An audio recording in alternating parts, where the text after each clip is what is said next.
Welcome everybody. Hey everybody. My name is Erik. I'm Peter. And today we're going to talk about something different. I mean, it's not going to be hardware, we're going to talk about software. Surprise! Well, of course, there's always hardware involved, guys. True. Don't worry. Yeah. We're going to bench the hardware against the software. Something like that. Something like that, yeah, exactly. Yeah. It's like the hardware Olympics. Or, no, Hi everybody. See a lot of people in the chat already. Yes. Yeah, so long time ago, HU or Msi HU in Taiwan, they said, hey, we might do a bundle with Norton. And we're like, okay, we don't like antivirus software. So if you're a little bit older, like me, Peter, can I count you also? Feeling old, like me? Yeah, no, but I mean, you know. Yeah.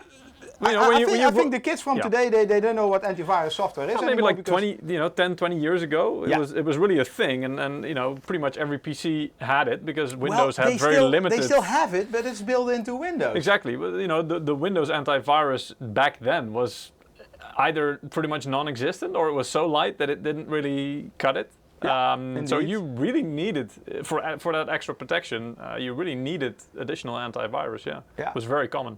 So I would like to know from the chat, I mean, do you use antivirus? Which one? Yeah. And did you ever, I mean, I think everybody had like some negative experience with, not with the antivirus software, but probably also, but with viruses. With the viruses or malware. I mean, it's getting worse. And that's also what we're going to talk today about the threat,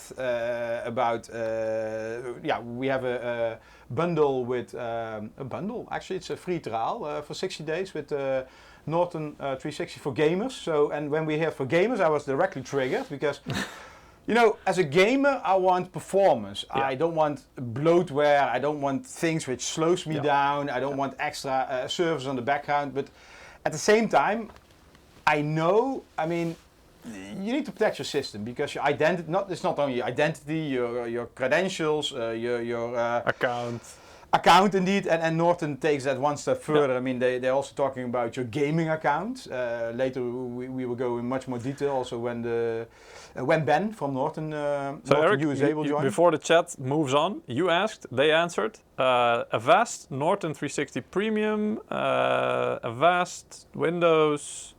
Just Windows antivirus, McAfee turned me off, Avira. So yeah, I mean there's a lot of different programs, and I mean it's good to see that there's a lot of different people using very different antivirus software as well. So it's not like everybody uses the same thing apparently.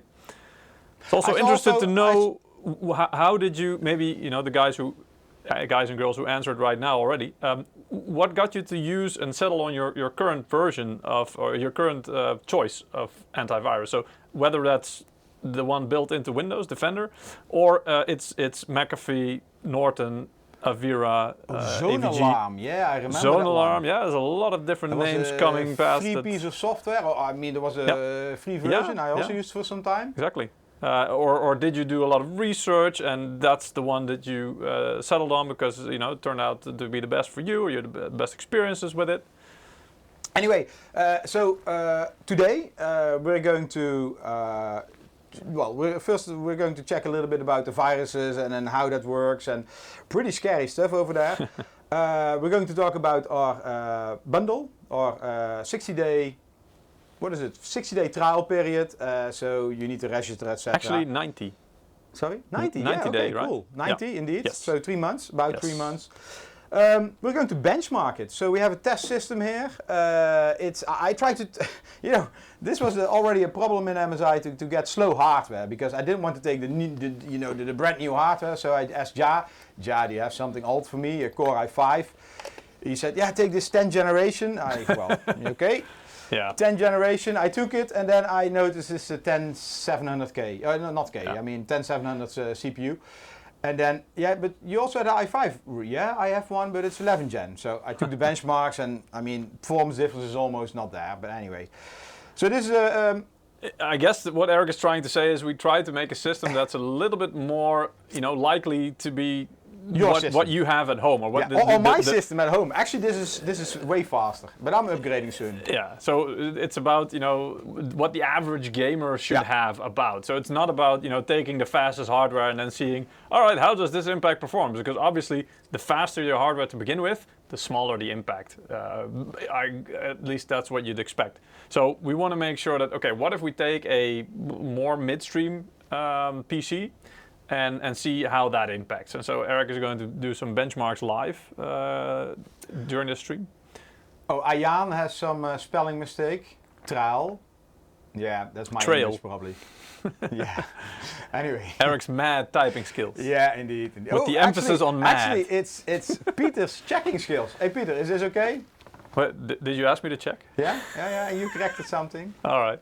Anyway, so I mean, it's not only a virus; it's also people trying to get information from you. I recently, I'm really careful in my mailbox. I don't click on links if I didn't ask you to send me an email.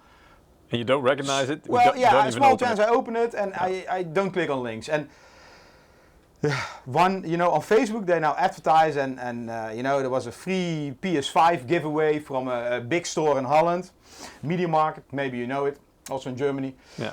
And I scrolled past it, nothing, and hey, why not try? And I clicked on it, and then I already found like 3 different websites, and I started filling information like, okay, your name, your address, and like 3 different interfaces. I already like a little bit cautious, but then it also started asking me about what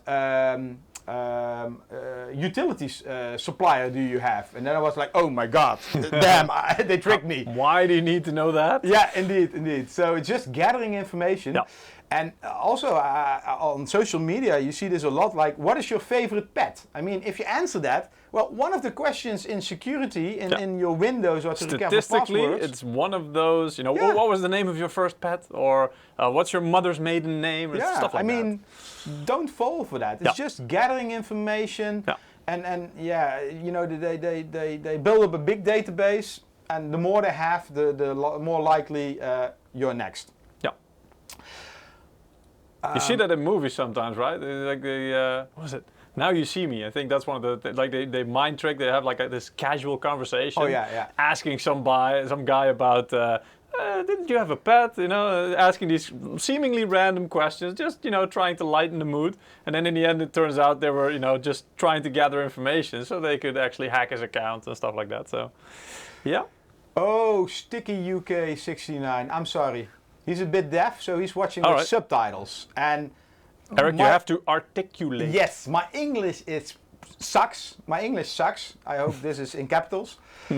So the subtitle engine from Google or from YouTube will have big problems. It's especially because of the accent, because we're Dutch. Yeah, I'm sorry for that. And so Eric has a little bit more of an accent. I'm starting to have one. I used to have less of it, but... And so but they are hilarious. So it's probably I would just say enjoy it, have fun, and make sure you train up your abdominal muscles while laughing. So it's all good. Indeed. Okay, so Peter, let's maybe switch to the capture. Let's do that. This is the capture. Yeah. Okay. So. This is from a website, avtest.org, and it shows you in the last, 2008 to 2020, 2021. It's a long time. A long time period, the amounts of malware and PUA, potential unwanted application. Yeah, well, actually, different name for virus or Trojan or something. Something installing which you did not ask for or did not intentionally Can you execute. speak Spanish? Ooh, that's a long time ago. Yo hablo un poco español para no hablo? Estudio para 3 semanas in Santo Domingo. Very bad. Anyway, next, everybody's going to try and get us to say something in their native tongue. So let's just stick to English for now. And you see, in like 2014, 2013, let's say the potential unwanted applications was a thing, but now that's totally gone. And it's mostly malware. And what is that actually doing? I mean, you have different types. It's basically trying to get access to your system. And there are different levels of getting access to your system. It means it's getting your information, it's getting your credential. It can also be a keylogger. It can take over your system. Peter was telling me this morning. Peter, what was it with the keyboard? Yeah, I mean, there were these stories where, yes, there are very advanced algorithms like this that can hack your PC or whatever, but sometimes it's even as simple as, in some companies I heard that there was a guy who infiltrated, and it's more like CIA or, FBI type stuff, but they infiltrated the company by, being a janitor or being hired as a janitor, and they would just, in the morning, they would either visit desks, and some people just have passwords hanging around on little Post-its, or they could swap out things like their keyboard with an identical version, but that one just had a keylogger built into it, the one that they swapped it with. So yeah, but that's like CIA level stuff, right? Exactly. That's not likely to happen in your home gaming setup. I guess. But there's also something like this. There's a USB key. I mean, just drop it on the street or in a store. People will pick it up and they think, "Ooh, I have something free," and they're always. Yep. They always watch. I think Dutch people are disproportionately hit by that because they are much more attracted to free stuff. Being a Dutch person, I think I'm allowed to say that. True that. Yeah. Anyway. But yeah, that's always a bad idea. I used a don't do that. keylogger on my own system once to catch my girlfriend cheating. But cheating in a game, I hope? Yeah, let's... Because the other definition of cheating, I guess, is way more painful. Yeah. So basically, it's getting bigger and our life is getting more digital, so it's logical. I mean, it's not only Windows, it's the mobile phones. Yep. I'm going to... It's the Internet of Things, right? Like pretty much everything. Like your fridge can be connected to the Internet these days, or your Google or Siri, whatever, or Amazon speaker, and you no idea who's listening in. I think you can see this on the screen, right? Let me make this a bit bigger. Yeah, so I was talking about this. So the number of malware is getting bigger. If we're then going to look into malware, the growth. So if you guys, by the way, if you guys want to know more about this information, you can always go to this website yourself, avtest.org, and you can just pretty much look at all this information to your heart's content. And you see the biggest risk is on Windows. I mean, you always hear people saying on Mac we don't have these issues. Well, I mean, yes, it's very small portion, but it's interesting. Can you shift the whole thing a little bit more to the left? To the left, to your left. Like to you, to me? To me, because you're blocking exactly this a little left. Bit. Yeah. Okay. Kind of. So anyway. Indeed, here you see the index. So yellow is Mac OS. That's what you're blocking. Green is Linux. Linux. Yeah. I mean, the more systems are used, the more interesting it's to target them. Android. We don't have anything for iPhone, but yeah, you also from time to time you hear that in the App Store. In the iOS store, there are also like a few hundred apps removed because they did things which are not allowed. Apple is pretty strict on that. Android is getting stricter with the Google. Let's say Google is getting more strict on that. But still, the threat is there. And the biggest portion is, of course, Windows. Yeah. If we're then going to look into the statistics, then you see.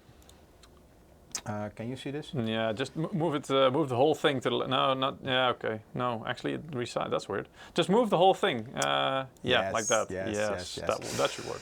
So the biggest part are Trojans, red, and then backdoors is the second threat, and then you have worms. Well, basically, most of the times these things come together because it's. I remember, I don't know the name of that one, but there was a worm going around on the internet. And once you connected your Windows PC without the patches to the internet, it was like it was infected within 10 minutes. Yeah, they did test with this, right? Like, how long does it take for a PC, and how real is this threat? Yeah, and indeed, it was just connecting your PC, your freshly installed PC, without any antivirus, also Windows Defender turned off, I guess, and just connecting it to get some updates or something, to get the latest updates. That's it, and it just. Those things are almost automatic because it then has so many backdoors still, and there are a lot of programs that are just scanning for these backdoors entries, basically. And yeah, it's not really targeted at you. So it's not like, a lot of people I also talk to and they say, well, who cares? I'm a nobody, so nobody's trying to get my credentials, whatever. That's really not how this works for most of these programs, because they are just like automatically, unleashed onto pretty much every system that they can. And they're just looking for weaknesses. And so it's really more like if you leave the door open, it will probably, there's a huge chance it will get in sooner or later. Yeah, there was actually also a period where those, a lot of media is calling them hackers. Hackers got in, but actually they got infected by like malware or some other application or worm. So I don't want to call that hackers. Anyway, nowadays the companies get affected and the whole network and all the backups, all the information gets encrypted, and those the bad guys, or whatever you want to call them, the criminals, they're asking a certain amount of bitcoins or whatever crypto, and then they will release the ransomware data back to you. Ransomware. Ransomware indeed. So this is now a thing, but a few years ago, now they're targeting companies. A few years ago, they were targeting individuals. So now they found out, hey, this individual doesn't have 1 million euro or US dollar. I go for the big companies, and if I'm in, then I try to get as much money as I can. And it seems that those criminals are pretty honest. If you pay, you get your data back, but you need to make sure you don't have to pay, and that comes with protection like antivirus software, but also good backups, on cold storage, separated from your network. Yeah. So. Yes, it's targeting everybody, and those Trojans, those viruses, malware is getting smarter. It's getting more complicated. Yeah. Let me see. Well, it's always like a cat and mouse game, I guess, right? If we get to talk to Norton, they will probably say the same, because there is no, a lot of people I also talk to are saying, I never do anything fishy on my system, so. Hey, fishy, that's a good bridge to this one. So I shouldn't, I shouldn't be at any risk. It really doesn't work like that, and because it's always a cat and mouse game. There's always weaknesses that can be found as long as you're prodding at something, and so it's just the companies like, for example, Microsoft, that will try to patch these weaknesses and backdoors as fast as possible, but they are always pretty much one step behind. Yeah. Anyway, we were talking about fishy things and phishing. Yeah, indeed. Yeah, I was reading the chat. Phishing, indeed. This is one of the most common, I think. Most popular ways how to infect people by email. Especially elder people, they don't know. They get an email which looks from the bank or looks like it's from the provider. They click on the link, and maybe even they log in to the bank to. I was going to say, this doesn't even. I'm not even sure this is hacking or something. This is just getting you to enter your data under false pretenses. Yeah, indeed. So be really careful with reading email and clicking, especially clicking on links. I mean, if you click on it, even if it's if you're not protected well, you probably are infected. Yeah. And here, this is from Norton, some signs of email phishing. So they always address you personally, they always make it urgent. There is always a link urging you to click on it. Like in this example, to retain your account. Like, if you don't do this now, bye-bye. Yeah, I mean, a lot of people who are technically challenged, most people, they probably click on this. Yeah, I mean, my grandmother is all. I was going to say, usually it's older people because they didn't grow up with the internet, and even for us, it's probably at some point we're also going to be at a certain age that we don't understand several things, and it's just difficult for those people to really understand the difference. They're used to, if they get a letter, then it's official, if it's written, if it's physical, and they are told, hey, email is now pretty much replacing a letter. All right, well, if I then receive an email that looks like and claims it's from my bank, then it must be, right? Because they don't really understand that, people are being tricky and trying to scam them in that way, so yeah. So some questions in the chat. Twilight Star, does Msi use Norton to protect the servers in Taiwan or something in-house? To be honest, I don't know. Secondly, if I knew, I was not going to tell you, because then you know what to target. Exactly. Yeah. No, but this is already, we didn't talk about this. Social engineering. that's already what a lot of hackers and a lot of criminals use, to get information. That's what we were talking about at the start, right? Seemingly innocent questions like, oh, didn't you have a pet? And what was its name? Blah, blah, blah, blah. Those kinds of things are bound to be like a secret question to get a password or like somewhere. call an office and say, hey, I'm this and this person. I urgently need access to my email, but I lost my password. Can you help me? Can you reset it? Can you send it to this email address? Yeah, I think you got somebody emailing somebody within the office not long ago, right? That was saying, oh, by the way, can you change my bank account, for my salary? Just put it there. Maybe one of our viewers. I don't know, but it was pretty freaky. Yeah, it was indeed somebody emailing our HR department asking, and it was he didn't email me, of course. He emailed my our HR department asking them, can you please change my bank account for my salary, and can you please do it before end of the month or something, before the next payment round. Before the next payment round, indeed. So it's on my new bank account. Yep. And the HR guy was awake, so he CC'd me in the email. Yep. I said, hey, this is not me. This is not my email address, and it's just somebody who labeled an external email as being me, pretending to be me. But it can be as simple as that. So if somebody's not paying close attention to the email address it's being sent from or something, because other than that, it looked pretty convincing. Yeah, and it even went further than that, because we have an internal system to manage all the salaries and your days off, HR portal. Yeah. And HR told the guy, please do that via the portal. And then, this guy was saying, hey, I cannot access it, or can you help me with it? These kind of things, that's all social engineering. Yeah. Well, he didn't know I was here on a $1 salary, just as a You're doing this for fun, not for a living? For fun. So, anyway. Joke's on him, or her. Yeah, well, he didn't succeed. All right.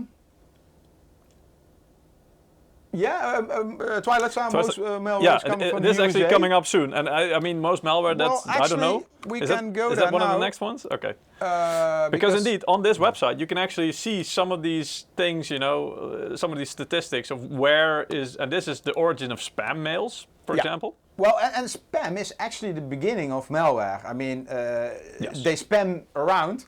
So this is only showing you the malicious spam, meaning with false intent.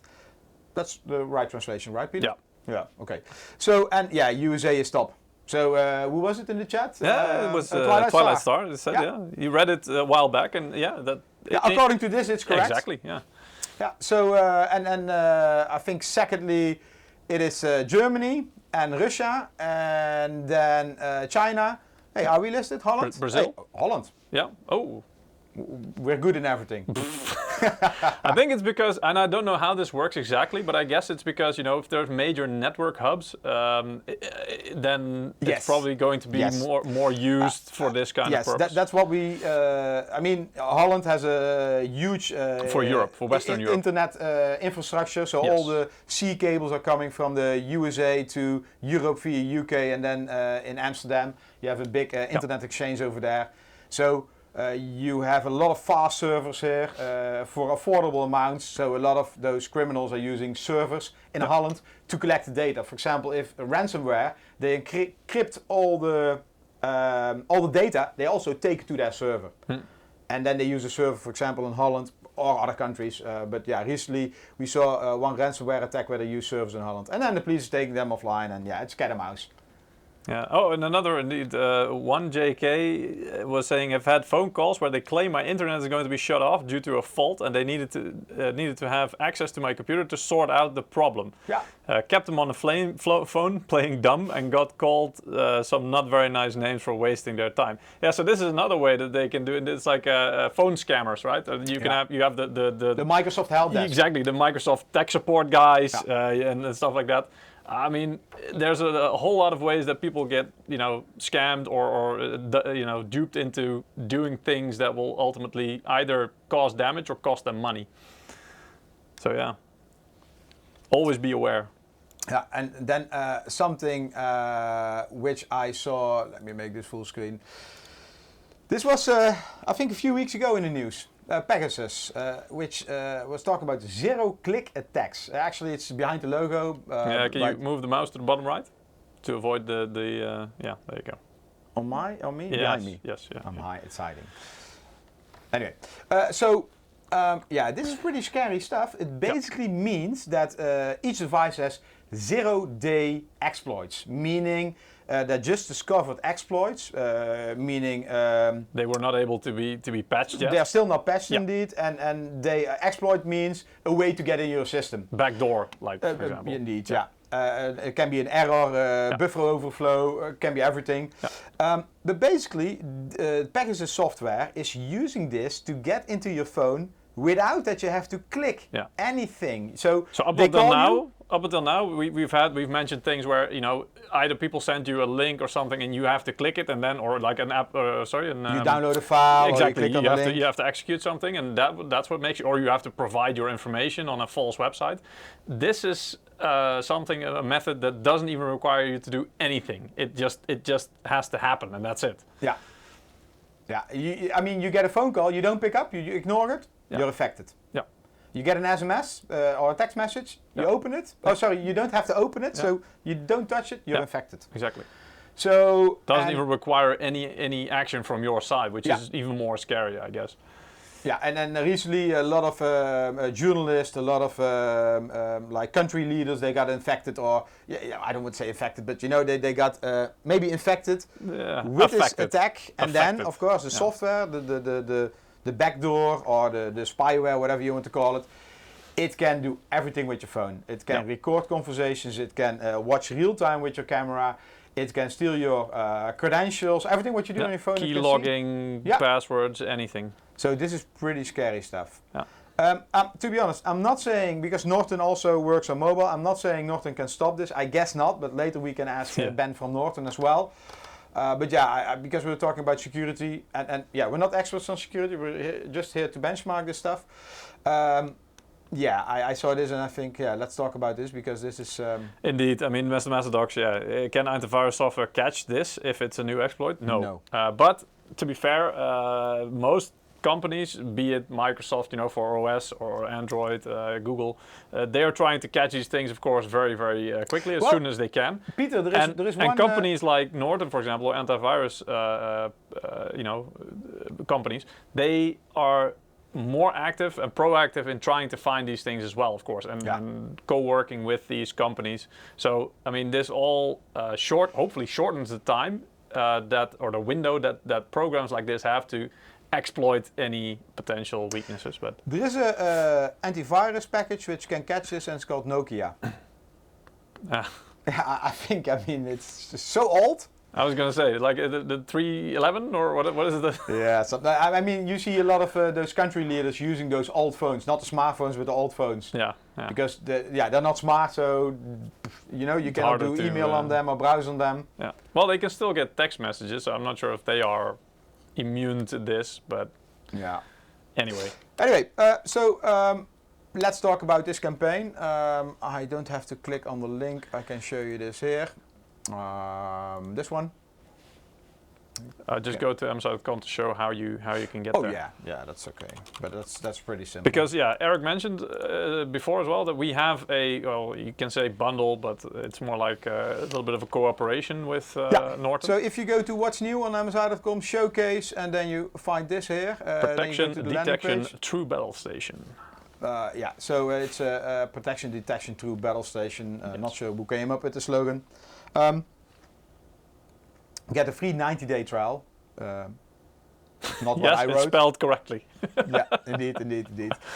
So it's talking a little bit about the features. Let's maybe watch this movie, Peter. You want to do that now? Why not? I mean, I don't know if you have to unmute the sound though. And do we have sound working?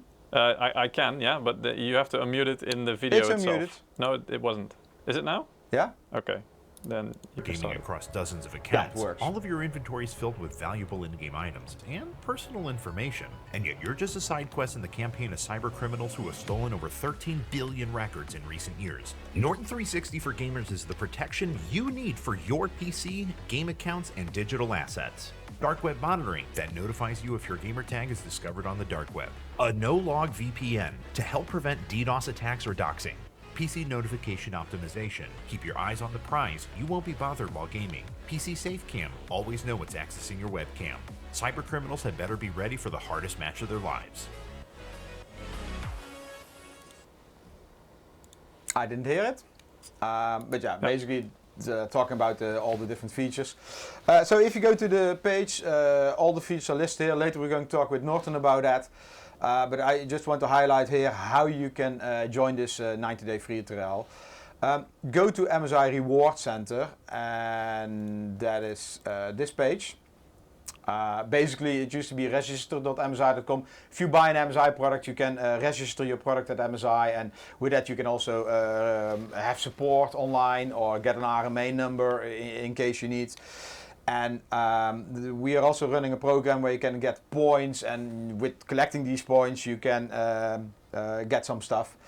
Merrick is asking, Norton has VPN now? Yeah, I mean, you'd be surprised. If you haven't looked at Antivirus in a long time, you will see that they have, you know, branched out enormously to provide a more full package. Actually, I mean, like I said, we talked like some time ago about doing this, and I was like, okay, sounds interesting. And then when I saw it, and also when Ruud, he did some benchmarks for me, when he saw the software, he said, whoa, they made good improvements. I mean, we're not saying it's perfect, that is for you to judge, and maybe that's why we have this trial.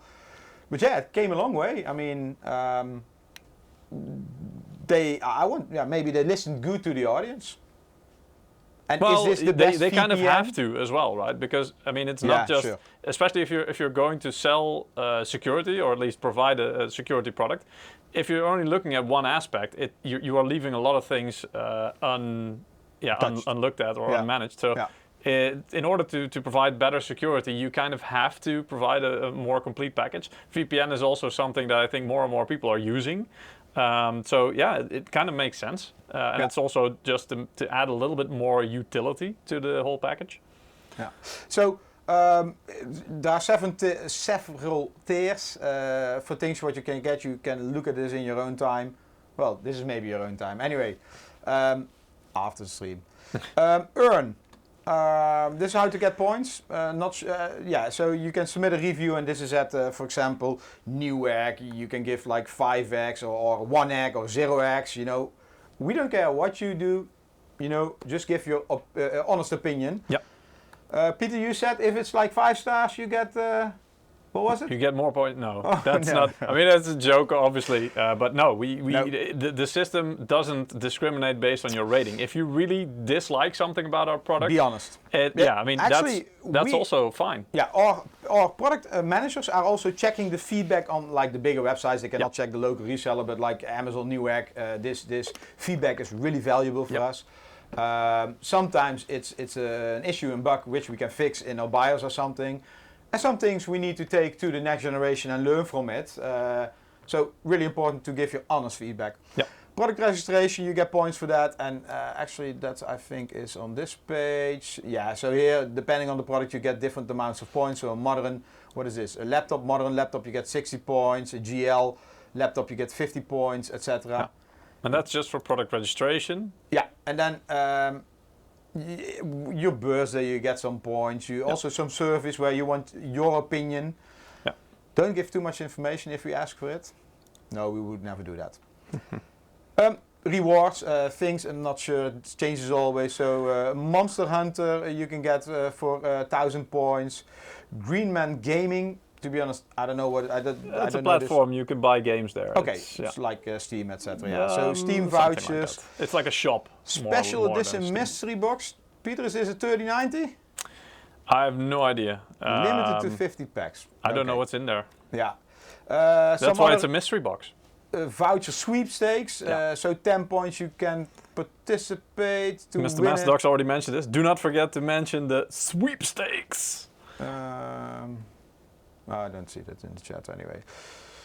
Anyway, so a lot of sweepstakes. Yeah. This is like gambling to get rid of your points, or what is this? No, it's just, you know, if you don't, or if you already have all the rest, and you don't really care about it, or you simply feel lucky and you think, you know, for 10 points, because it doesn't cost that many points. You think, you know, for 10 points you get that just, you know.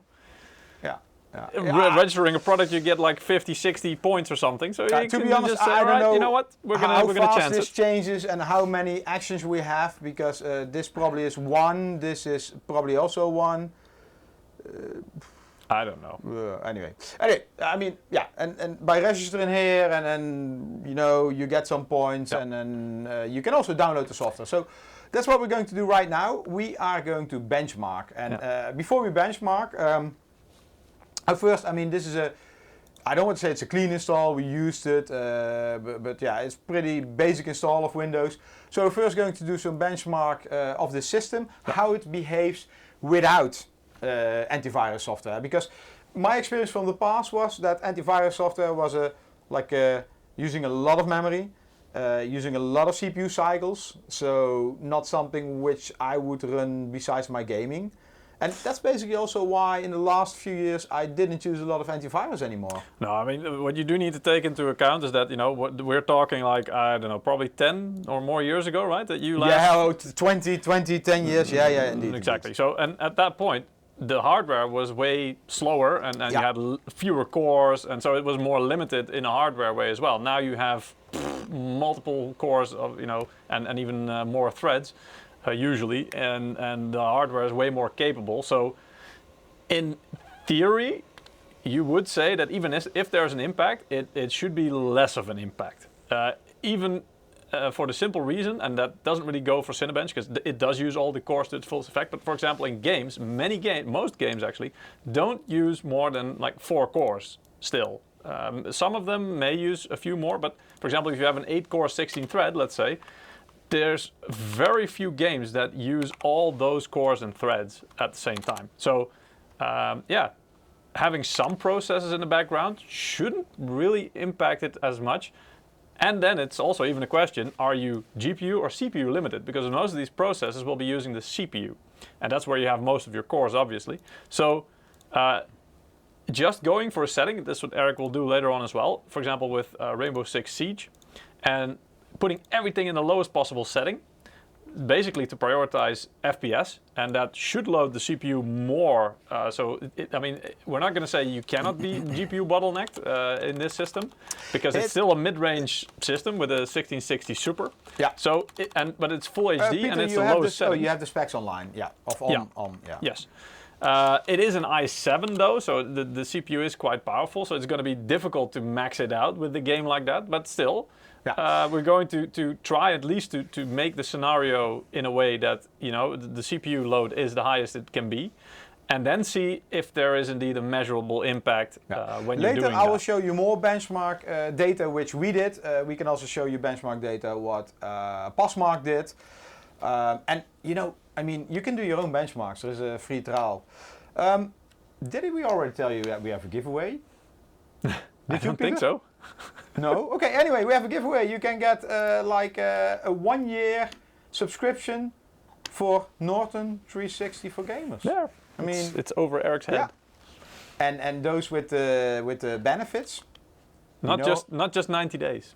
Yeah, those with the benefits, they know how easy it is to win. So Cinebench 15, we got the multi-threaded score of 1695. I wrote it down here, and then let me close this. Whatever. Rainbow Six, indeed. Low 1080p we're running it. And this is, by the way, running the standard Windows Defender in the background. So it's I mean, you can get even if you're willing to completely disable Windows Defender. So virus and threat protection at the top, account protection and stuff like that. So yeah, it's all still active. Yeah. So this is basically what you would have if you just have a fresh install of Windows. Don't do any antivirus software, and don't make any changes. To be honest, I really don't think it's advised to do run Windows without any. No, exactly. That's why it's enabled by default. I mean, you can still disable it if you want to. It's a huge risk. But if you're willing to take that, or if you're you never connect your PC to the internet, whatever the reason may be, it's possible.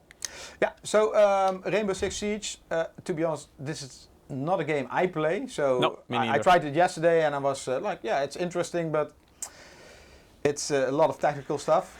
I'm more like the kill guy, shoot, kill. Battlefield. Battlefild, yeah. So we go to options, then we go to the graphic setting. Let's first do the display settings. No. So 1080p, Yeah. full screen, 60. Well, actually, I think this is a 360 hertz monitor. But it doesn't matter for this because No. Indeed. the FPS is unlimited, graphics, or it should be. Everything low. The lowest it can possibly be. Indeed. And then the render scale is at 25. So actually, if you Look on the right, yeah. if you look at the right, exactly. you see here. The weird thing is that the monitor, when you looked at display, it's a 1080p monitor, but if you put the render scaling, I think it's by default it's on 50 or something. Yeah. The weird thing is that would make it. No, can you go back to 50? Yeah. The weird thing is that makes it this resolution, which is kind of really weird. Yeah. Anyway. So we're just doing 25, so it's 1080p, just to get a score. Yes. And as you can see at the bottom right as well, it's a 1660 Super. Just so you know that the specs we are having in the bottom as well, they're accurate. Yeah. And 16 gigs of DDR4. And we're going to run this benchmark 3 times. So Sponge Carrot, the PC specs are at the bottom, basically rotating in a visual, in an animation. Actually, I should also run Cinebench another 2 times. At the same time? No. Well, we can do that. And then as a cherry on top, do what is it? Furmark. Yeah. No. The power virus. Yeah, exactly. I hope our deaf guy is still managing well with the subtitles. I think he's he's busy laughing. Probably. Yeah, we had the same when we also record some videos and then we need to write subtitles for it, and sometimes we use the YouTube auto-generated subtitles and yeah. You know what? If you ever want to laugh as well, there's like a lot of people use Teams, and I don't think you can do it there, but you use Google Hangouts, just with your friends or something. Is that still live? I think so. I used to try it, or maybe it's called different now. But anyway, we tried that as well, and you can actually also enable live subtitles there. Oh man, that was a laugh. Because obviously, it unless you're speaking very clear English and native English and articulating very extensively and more than you would normally do. So I will also add this. Well, one moment.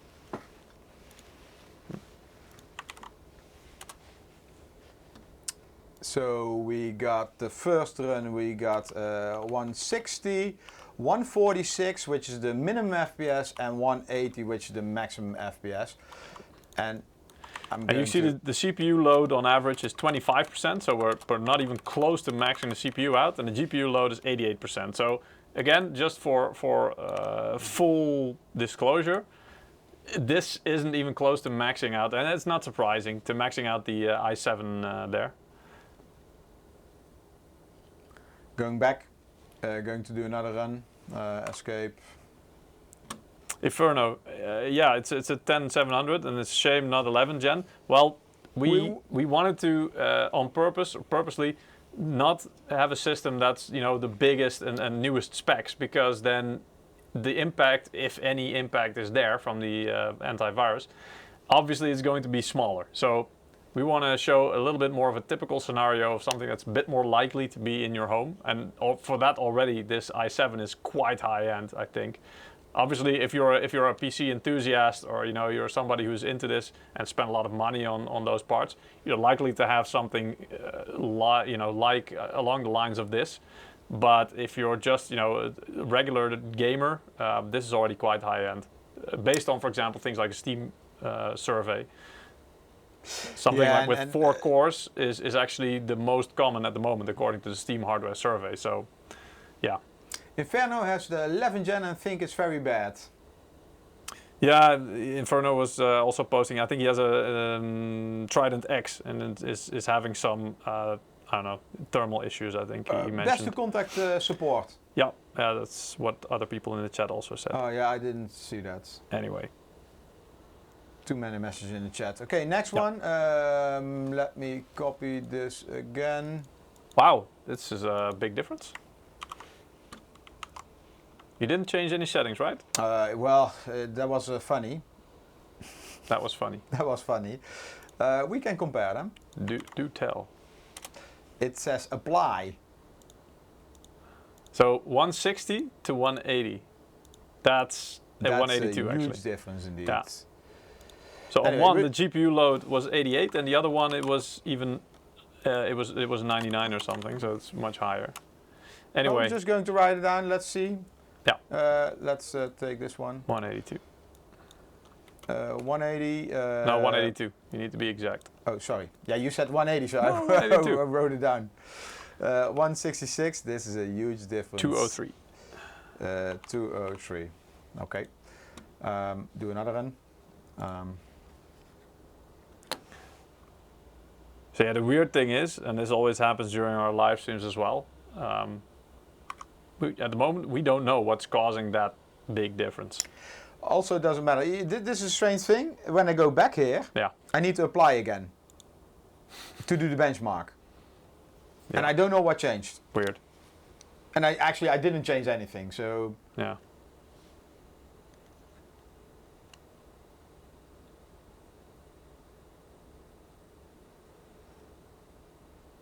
I think there will be an FPS improvement in Windows 11. I don't think so. I don't know. It depends.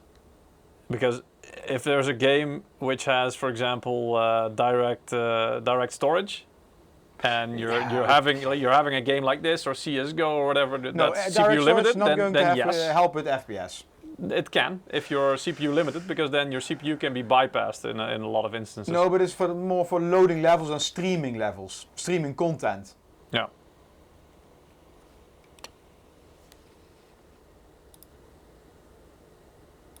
So Peter is trying to add Ben in the background, so you might hear some strange noises, or Peter talking already. But that's happening off screen. So Peter, you're talking? Oh, you're typing. Yes. Very polite of you. Do not disturb us. Okay, so this is the third run. Going to copy it again. Come on. Hey. Next one. Oh my god. Okay, let's go here. One moment. Because I need to have the correct one. Is this a different one or is that the first one? That's the first one. Okay. Luckily I know where I stored. Documents, my games, Rainbow Six, benchmarks, the last one. So 182. Yeah, this is a different one. 182, 166 and 205. A lot of differences. Okay, so let's close Rainbow Six Siege. In the proper way. I mean, I can Alt F4. Anybody playing Rainbow Six Siege? Apply changes, no. Cancel.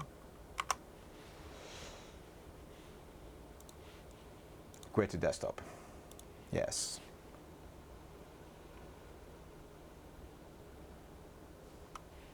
Okay, then go to another 2 runs of Cinebench.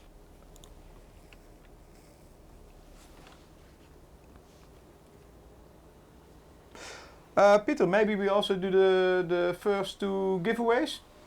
Or maybe the first 4 giveaways? I don't know. I don't know, because I think Ben is waiting now, so I don't know when you want to start the No, I still need to install the software, so... Oh, right, okay. Ben is a bit early. Yeah, he is, yeah. Actually... Fashionably. Yeah, he's very early. I mean, West Coast USA, so that's now... 8 o'clock? Something almost? like that, yeah. Okay, let me fill this in. So 1575, do another run.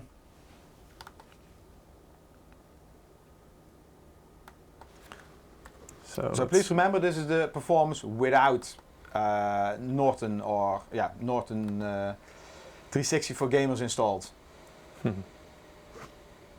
What is the temperature here, Peter? 22, 23? Yeah, we have climate control here, so it should be around 23 degrees or something. Usually it's quite closer to your system there. It should be a bit hotter. Big differences over here. 16, 11. Okay, so exit this. Exit this. We don't need this anymore. We don't this. Okay, so now let's. We maybe first can introduce Ben, or you want to do the giveaway? Let's first do the giveaway. Let's first do the giveaway, indeed, because I think we can do that. So if you haven't, maybe you can switch to the main. Yes, if you haven't already, you can go to msi.com/2/insider, or there should be a link in the chat, especially on Facebook on YouTube and on Twitch. If you're watching on Facebook, because we stream on different platforms at the same time, if you're watching on Facebook or Twitter, those are notorious for not liking us to share links like this for the giveaway. So if you want to make sure you can participate, please watch our stream on either YouTube or Twitch. There you can click on a couple of stuff, you can, I think, follow our channel and things like that. If you already do that, just, it will detect that and you can automatically get those points and participate. The more actions you perform, the better your chance of winning, the more points you'll get. If you are a regular viewer, don't forget to claim your loyalty points as well, your loyalty bonus. Throw those into the mix and it will only increase your chances of winning. Anyway, then I will go into the back end of the giveaway system and just draw the first two random winners. Let's do two. And Eric, they all win a year's subscription of Norton 360 yes, for gamers? There is a small problem. We don't know if worldwide is covered. Yeah. So it might be that we cannot give you this 1 year subscription, but then we'll make it up with a nice game. Yeah. So the first two winners, Peter? The first two winners, indeed. So we have them. The first one is called Noob Snail. Congratulations, Noob Snail. And the second one is called Gypsy Chris 1. Exactly. So congratulations, both Noob Snail and Gypsy Chris 1 on winning those fancy year's names. Coverage of Norton 360 for gamers. Yeah. You guys can experience and test this thing for yourselves and check out, and of course be totally secured by it. So that's really nice. And let's see then, indeed, if we can add Ben to the conversation here. Let me see. I'll have to do this live, so normally we do this prior to the stream, so do forgive me if this takes no a problem. little So while. meanwhile, I'm installing Norton 360 for gamers. Yes. Let's see. All right. It's a pretty straightforward process. So yeah. Yeah. Here we go. Let me see if I can get you within the windows. Hi Ben, can you hear us? Not sure. Wait. Oh, hi Ben, can you hear us? Yep, Hey. I can hear you. Cool. Good morning. How are you? Good, how about yourself? Oh, well, we already started without you. So, Ben, can you tell us what you are doing at Norton? Yeah, absolutely. Except for catching viruses, of course, and keeping us safe. So, I'm a gamer. So I'm a business development professional at Norton LifeLock. I support a variety of products internally. But my personal favorite is actually Norton for Gamers. And I really started out supporting this product about a year and a half ago when our head of strategy at the time, we call him Lord Blight on Twitch. You can look him up. He said, hey, are there any gamers internally that want to help develop a product specifically for gamers and kind of start from the ground zero? And this was a new product offering. This wasn't something off the shelf, and kind of raised my hand and said, hey, I'm a gamer. I've been gaming all my life. I would love to help out. And so that's really kind of how I started on the Norton for Gaming side. All right, cool. Peter, can you please continue, because I'm trying to log in. Oh, sure. So indeed, so it's really interesting. Obviously, can you tell us a little bit about maybe the past couple of years? Because we were referencing that earlier on in the stream. We were basically saying, the experience that we have. I guess you the same. If I may guess your age, you're probably also somebody who's been gaming for quite a few years. So in the early days of gaming, say I don't know, 10, 15 years ago. Antivirus, it did have an impact, right? And also it was relatively limited compared to how you see it today. Today it's a much more bigger suite with something like VPN and other stuff included in there as well. Can you maybe also tell us a little bit more about how it went from a relatively simple application, just hunting viruses and scanning everything, to a way more expansive suite and what the thought behind it is? Yeah, absolutely. I'm getting a little gray in my beard. Did that give away my age a little bit? So, really when, I started gaming, it was, if you think about the evolution of gaming and how we really got here, I remember sitting down with my brother, we got the latest video game, we got, I remember playing all the campaigns, even the Halo 1 with my brother. And you would sit there, you'd buy the game for the sale price. You would then sit there, and I'd be playing offline at that time, and I would go through the campaign. Or even there's computer games where you'd be buying the game, but there wasn't that online interaction that you see today. And it was really just you pay up front. Was the time that company can monetize you. Now we're seeing in the last few years, especially the rise of purchase items, right? Where gaming being free, and they encourage you to buy skins, right? Whether it's your Fortnite skins or you're buying, I was playing Rocket League last night during the 9 p.m. tournament, trying to say, oh, should I get a new Rocket League skin, right? And they constantly want you to customize your product. Customize your character. Even with mobile games now, like with Clash of Clans, you can buy gems and speed things up or buy new skins for your heroes. And so I think the whole gaming kind of landscape has really changed to where the user itself is a lot more valuable. If someone were to try to take over my account, right? They'd try to take over. I don't play Fortnite these days anymore, but I played it when it first came out, and I honestly spent a few $100. That if someone were to take over my account, they'd be getting the older skins that maybe they didn't re-release. There's value there. It's not just the $10, $20. It could be $100 on the resale market. And so these accounts are just a lot more valuable. And then you have other games that you're just constantly building your progression that I feel like just never goes away. My brother, he's a big World of Warcraft, I'll call addict. And, he's had the same accounts for the majority of, half of his life, and, even though in that space, there are some in-game purchase items, but you're really paying a monthly subscription. If he were to lose the progression for that account alone, he'd be devastated. Yeah. And so you kind of see gaming now taking on an identity of itself. It's somewhat like as I think about it, you have your government identity. And I came really from the LifeLock side before, we got acquired by Symantec prior to becoming Norton LifeLock. And so I've always focused on the identity side. And then I was like, hey, I'm a gamer. I want to help. But you really see it's almost like you have your government ID and then you have your gamer ID, where it's like your second identity. Your ID is the same as your Xbox ID, is the same as your PlayStation ID, because now that I have a little more cash than I used to back in the day, I got my gaming rig, which all I do is game on it. PC built it from the ground up, and then I have my PS5 and an Xbox right there on my desk too, for their exclusive. So I think just kind of the change in the gaming kind of landscape is really kind of accelerated and more of kind of how we're being targeted. Yeah, I'm trying to. I have two sons, and they also want to play Fortnite. And one of them is old enough to play Fortnite, and I'm trying to educate them. Like, the skins, they don't make you better.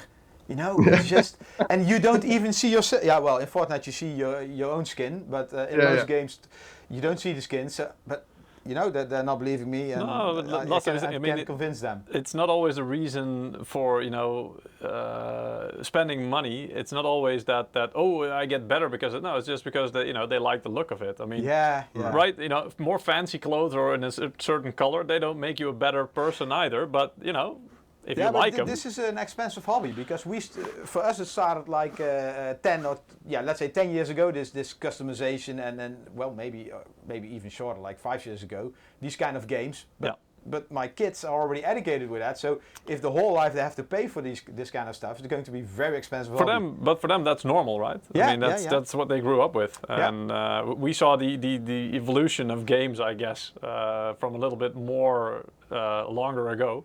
So we can say, like, you know, I remember in the old days we didn't have no skins, you know. That's how you know you're getting old. But so if you have we didn't have online. We were out, you know, for games. I wasn't even, you know, my version of multiplayer is I would call my buddy after school and say, hey, do you want to come over and sit next to me and play? Now, you know, now it's like when someone says, hey, can I come over and play a video game with you? I'm like, no, go home. I want my own screen. Go home. We'll talk online.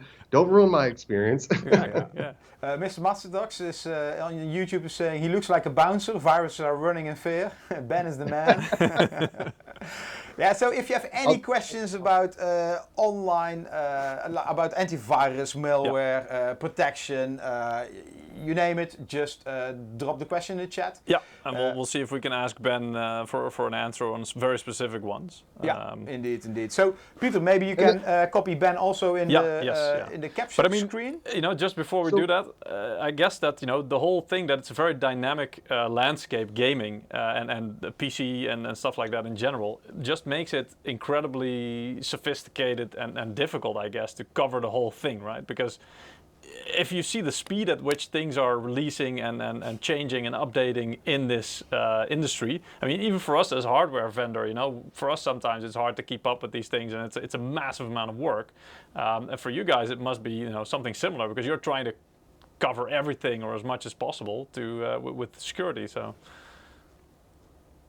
Yeah, no, I think you know, and I have a lot of thoughts on that topic, but you know, one, you know, we have a great team internally when it talks about, you know, the actual antivirus engine and detecting and blocking and remediation of those things. I mean, we have some super smart guys that just, honestly, I sit in a room with them and they blow my mind every time I talk to them. But really, when you think about, you know, what's the biggest risk, it's not always the antivirus, it's actually the person. And what I mean by that is, you know, I think one of you guys mentioned that you guys have your young kids are starting to play Fortnite and these other games. You know, what you see a lot of the time are people are targeting them with, you know, these young users or these just more naive users with very specific messaging saying, download this, get a free game. Download this, get free in-game currency. You know, I have, you know, my fiance has a young brother. She's the oldest of 5. And, you know, have a big age gap there. But her youngest brother, you know, came to me and we're playing, you know, we have like a little family Clash of Clans, you know, clan going. And he goes, hey, you know, I want to get a 5th builder. It's 2,000 gems. This one site says if I download this, I'll get free unlimited gems. We should do it. And I'm like, oh, no, you shouldn't. I see that. Nothing is ever using free, social right? media and YouTube, TikTok to reach these kids. They have they make some videos and that's what they watch, and then it works. It really works. It's all over. You know, Twitter, YouTube.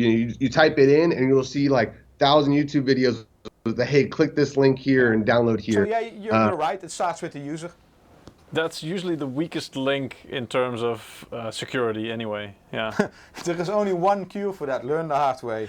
Well, I mean, I guess a lot of us have, you know, figured out, even if you're our age, right? I mean, in the old days, viruses used to be a bit more benign, I guess, you know, they weren't quite as devastating, or at least there wasn't maybe as much value in the accounts quite yet as there is now, exactly like Ben mentions, you know, these days accounts are worth more than the games that you have on them, even if it's a Steam account or something. So there's way more to target there and way more to watch out for as well. But most of us will probably have some experience that, at least at that point, maybe it was mildly frustrating or something. Maybe your PC didn't boot or it blocked some kind of application. But if that was the worst of it, yeah, you know, if you compare it to how it could be now, like your whole PC is locked or your account is completely hacked, and when you get back into it, all your stuff is gone, it's sold, whatever. You know, that's, I think, way more of a threat and something I would be way more devastated by as well than simply having a bit of a nuisance because there's something blocking an application or slowing your PC down. Peter. Yeah. Sorry to interrupt you. Can you please maybe do another 2 lucky draws? And then I will announce them, and then you can copy Ben in the capture screen. Oh, because then we're going to talk about I have the to draw software the winners and copy Ben at the same time. I'm multitasking like hell here. I see you're not. You're a very talented individual. I want to say yes, but probably no. Okay, so today we're giving away 2-year subscriptions for Norton 360 for gamers. We're going to talk about the product in a few seconds, a few minutes. Yeah. Are you on? Yeah. Anyway, so Peter. Yeah. So indeed, for the giveaway, if you've missed it, you can go to msi.com/2/insider and.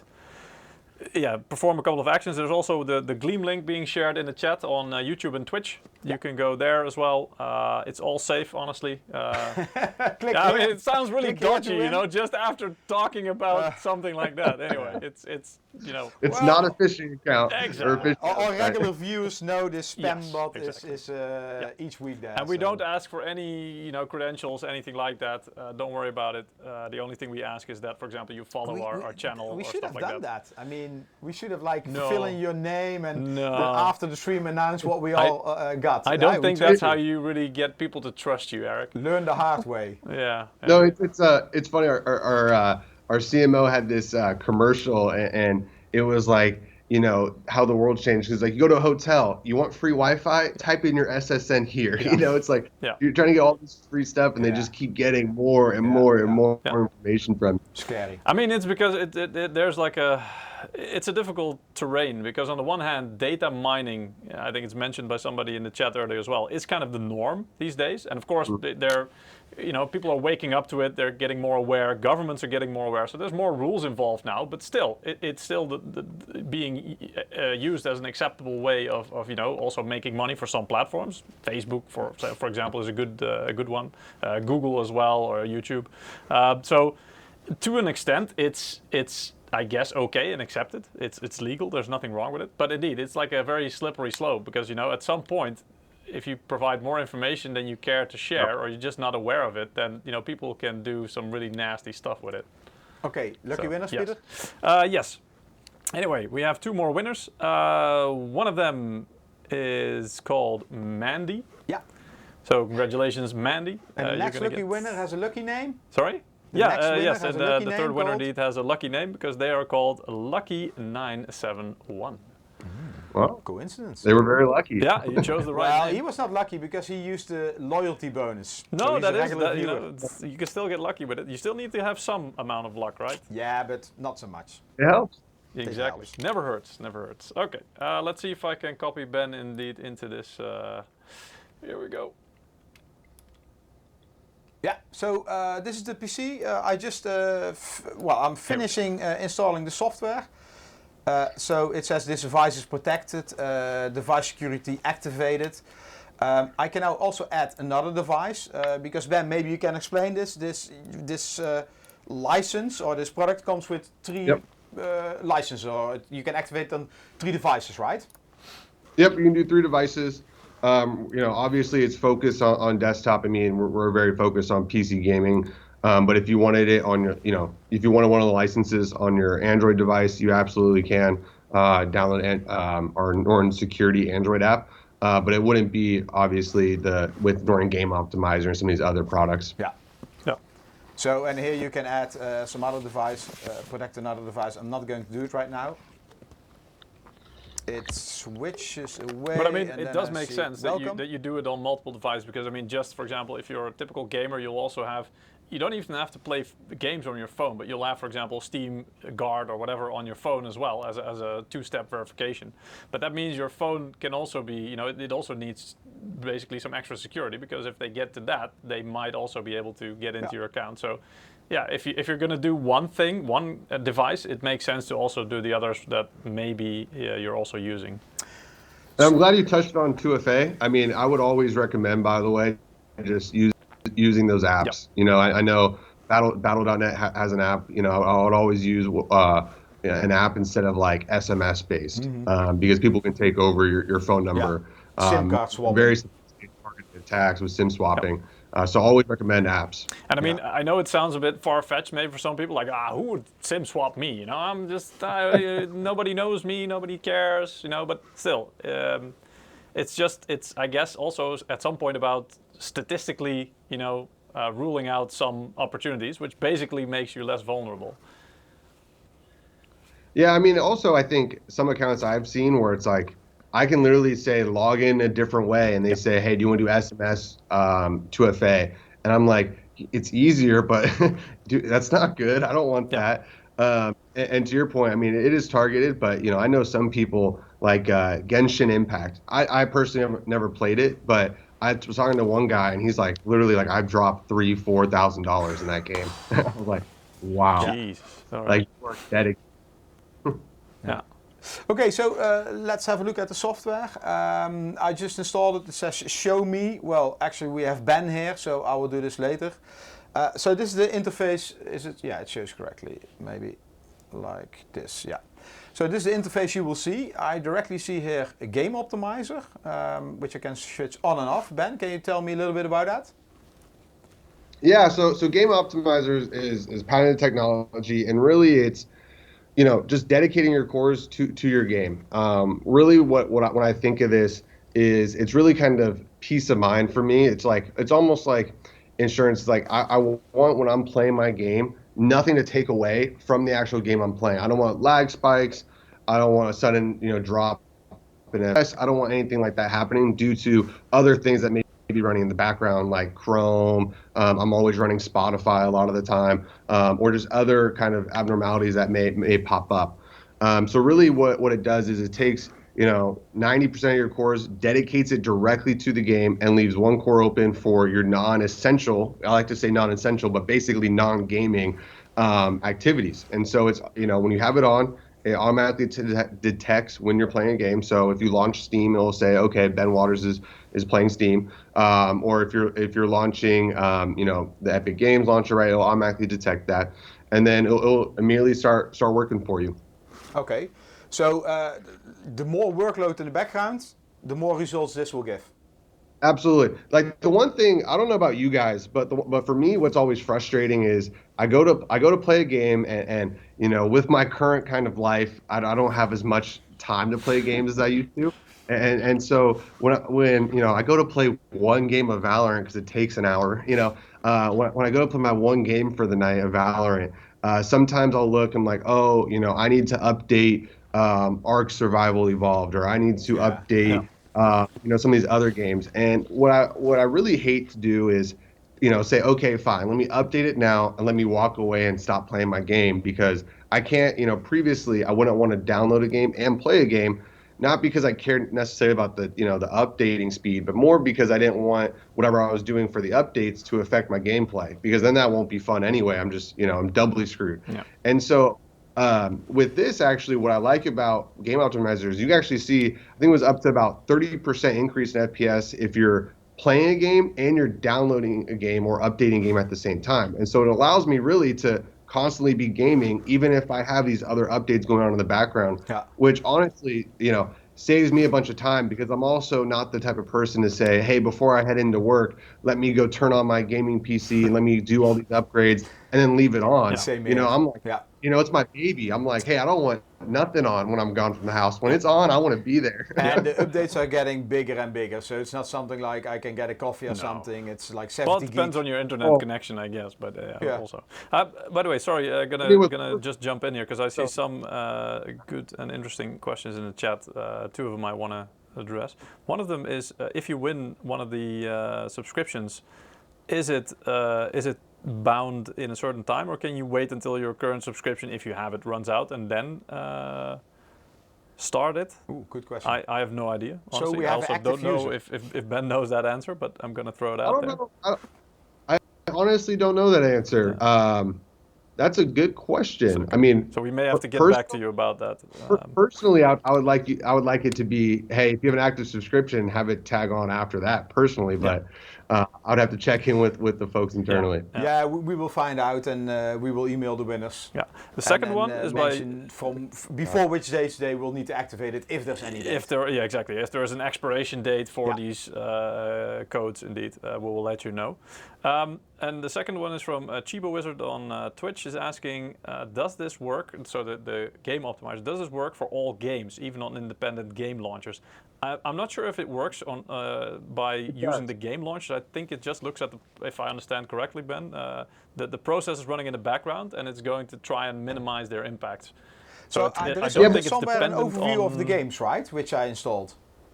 Well, yes, so let me touch on that actually, because this was a question I had as a gamer, because for me, when I joined, like I said, I started on this product a year before it was released, and I was the type of person, when I first built my PC, I said, hey, I'm building this for performance. I'm investing a ton of money into it, and I'm not downloading anything that can have a negative impact on my performance. And so I said, hey, we got to have something like Game Optimizer there that guarantees me that at a minimum there's no impact when if there's nothing else in the background, and then it give me some benefit when something else is in the background. And when we're looking at it, I said, even to the product team, I said, hey, there's other games out there that are launched that may have their own launcher. One that I downloaded semi-recently that had their own launcher, and I always do a double take. So I'm like, man, I really don't want to download something I shouldn't. But it was Escape from Tarkov. Mm-hmm. They have their own launcher. I had to go through their whole website to find it and everything.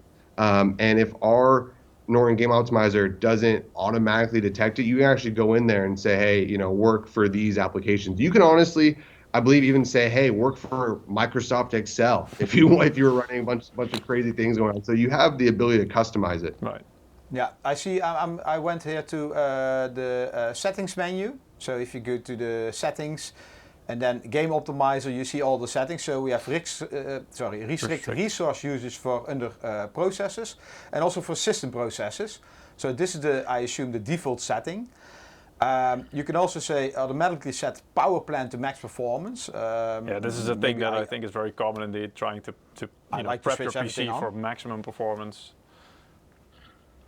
So also optimize game add. So when I tested earlier, it showed my game. Now it doesn't. So should I add this? Just browse to the game? Yeah, you just installed it. So indeed, I think you need to add it. Where did I put it? Maybe scroll down a bit more, because there was more. Oh, yeah. Do you think this works? No. I don't know. I don't know if you can click a shortcut indeed, or if you have to find the executable. I think it's some. I need to check where I installed it. Yeah, I just did click, Ubisoft. So indeed, I guess you have to add the executable file in the folder where you installed it. On my PC at home, I know I have like separated directories where I install. Actually, I can check it like this. Oh, not. Haha, lol. Let me see where we. Oh, not go online. Oh, my God. I can search it.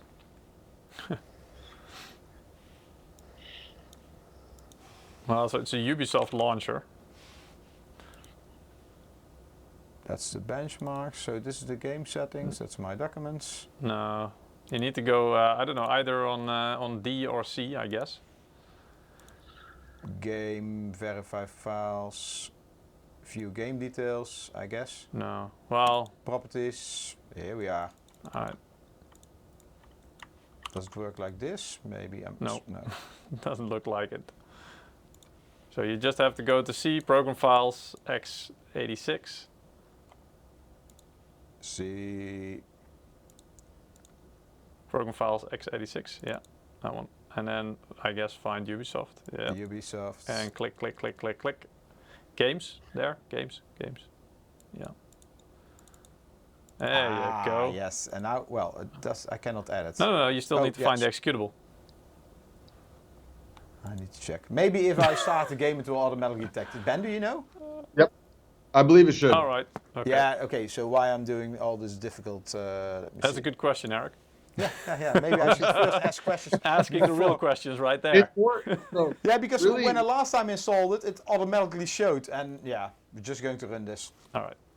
yeah, really when you're going to want to kind of manually do it on your end is when it's like a independent game that's not on, Yeah. you know, one of the more established kind of launches out there, you know, and kind of say, hey, brand new game, we haven't had the chance. But I mean, that's one thing that we're constantly going to be doing with this product is we're constantly going to be updating it. We're constantly going to be upgrading it. There's going to be new features that we're going to be adding to it.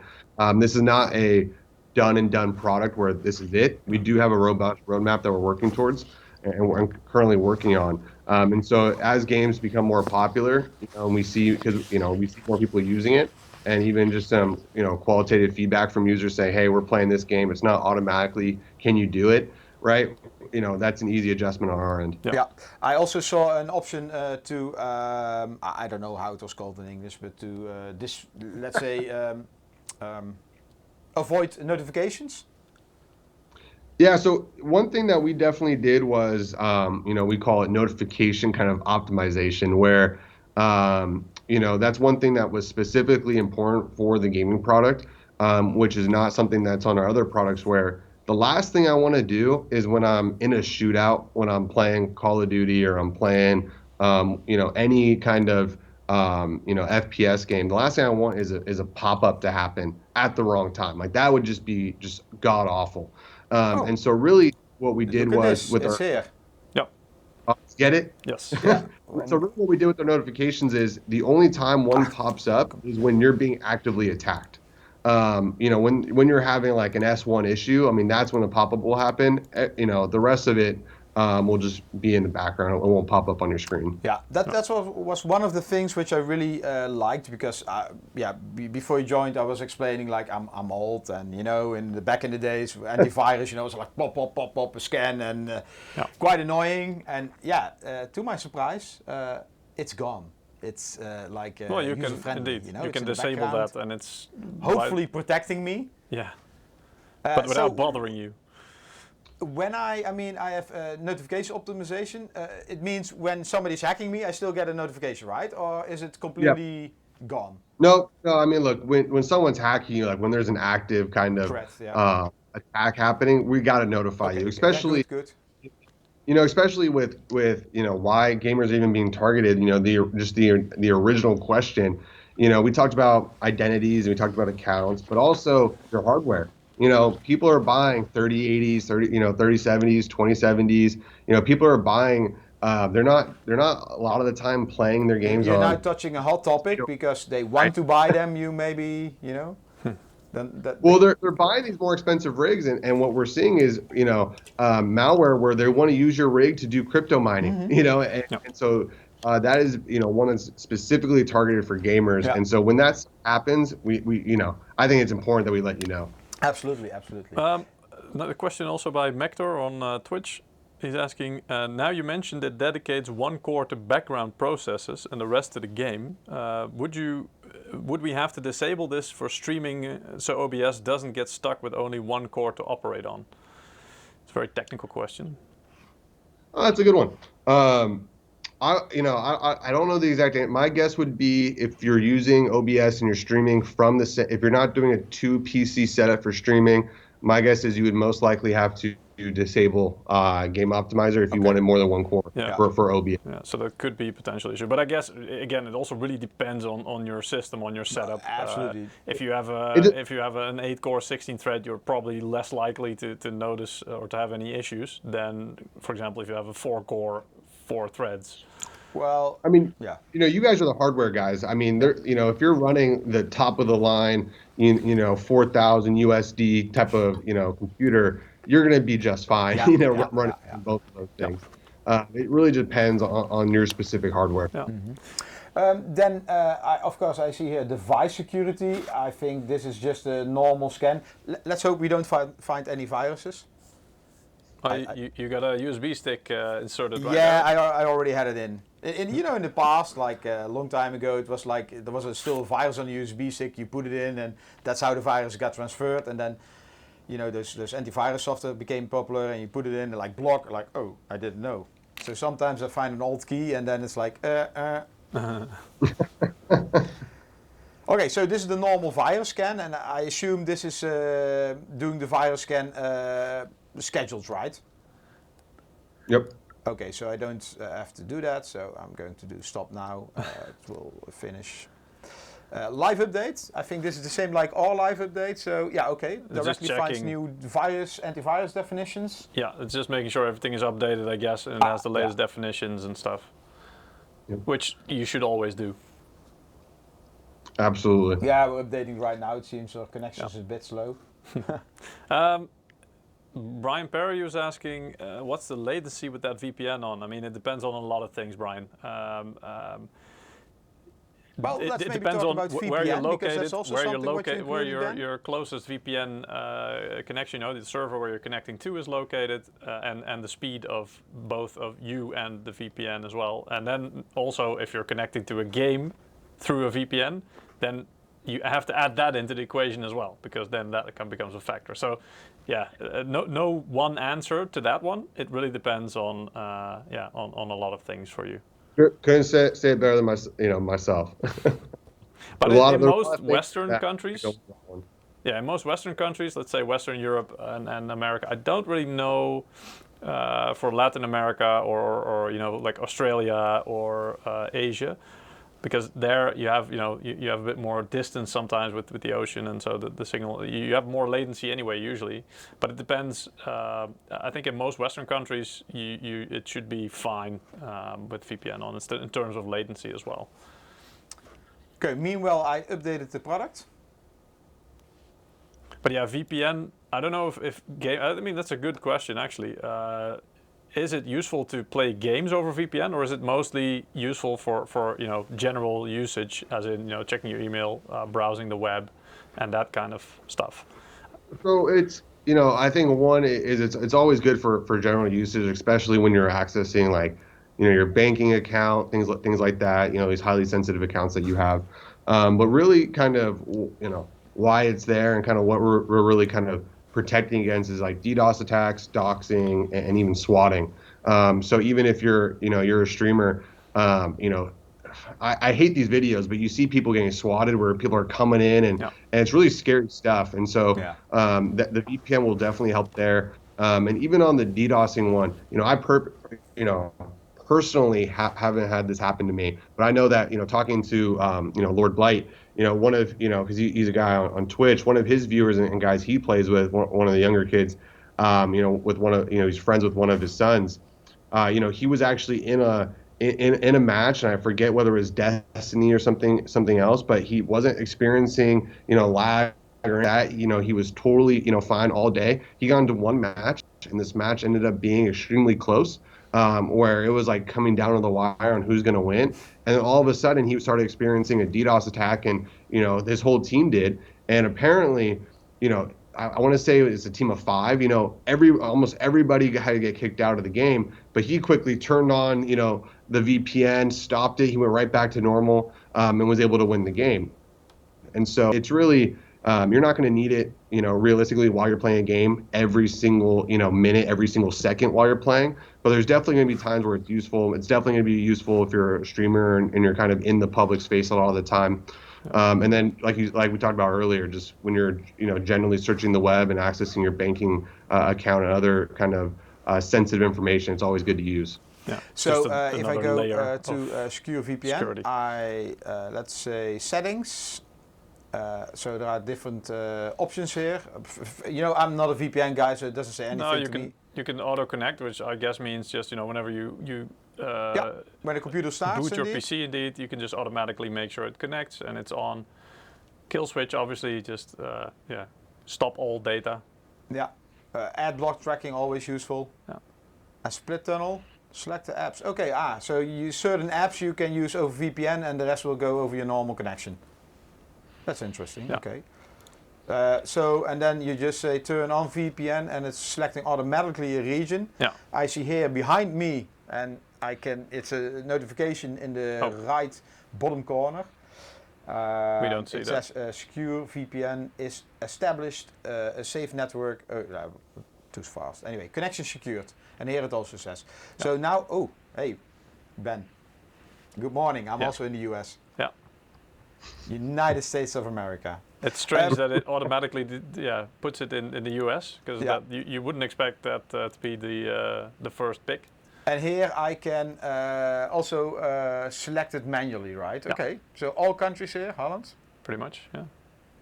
I think that's at first when you clicked turn it on, I noticed that it did mention the Netherlands. So I'm going to Mexico right now. It gives an error, connection error. Please try later again. Maybe I need to select another country. Just select the Netherlands, because honestly that would make, we're located in the Netherlands, so it would make most sense that you should still select the Netherlands, because you do add that layer of protection. But it being the Netherlands, it should, the latency should be the lowest. Okay. I was thinking you want to protect yourself, so you pretend like being from a different region, but same region, but they cannot find you is perfect, indeed. Okay, interesting. So then I also see here an option. I want everything green. Not sure if we can make everything green. Anyway, dark web monitoring. What does it mean, Ben?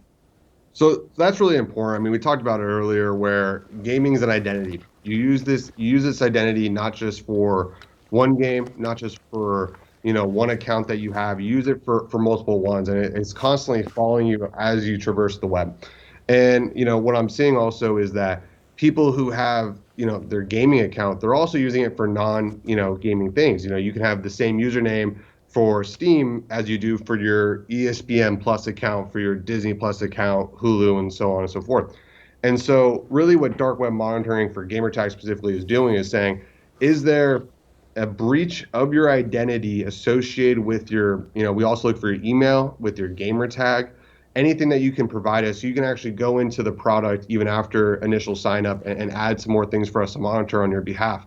But we're really looking for, is there any data exposure for you specifically, so that you can remediate before anything bad happens? And so even if, what I like to point out, even if you get a breach happened on, I don't like using company names, but let's say breach happened at ABC, and you use the same your gamer tag as a username for that account. And then people honestly reuse their passwords a lot more than they should. Obviously, there's some other reasons that contribute to that. But if you get a breach at ABC company, there's a good chance that account information that was breached can be used in a kind of a credential stuffing account. A credential stuffing attack at other accounts, and they can get access to your gaming account. And so really we're just trying to protect your account from account takeover, whether it's from a third-party gaming site that is an independent company that may not have had top line of security that exposed your data, or to some other of these bigger companies that may have data exposures. Okay. So I guess it's like have I been pwned? That's a website you can check to see if your credentials have been indeed compromised and are somewhere for sale. But then for gamer accounts and whatever other credentials you provide to you guys, so you will scan for that and see, okay, if that pops up anywhere, you get a notification and you know exactly which gaming account, and so you have, hopefully it's in time for you to still, to update your password, to change it, so that, you kind of prevent any bad stuff from happening.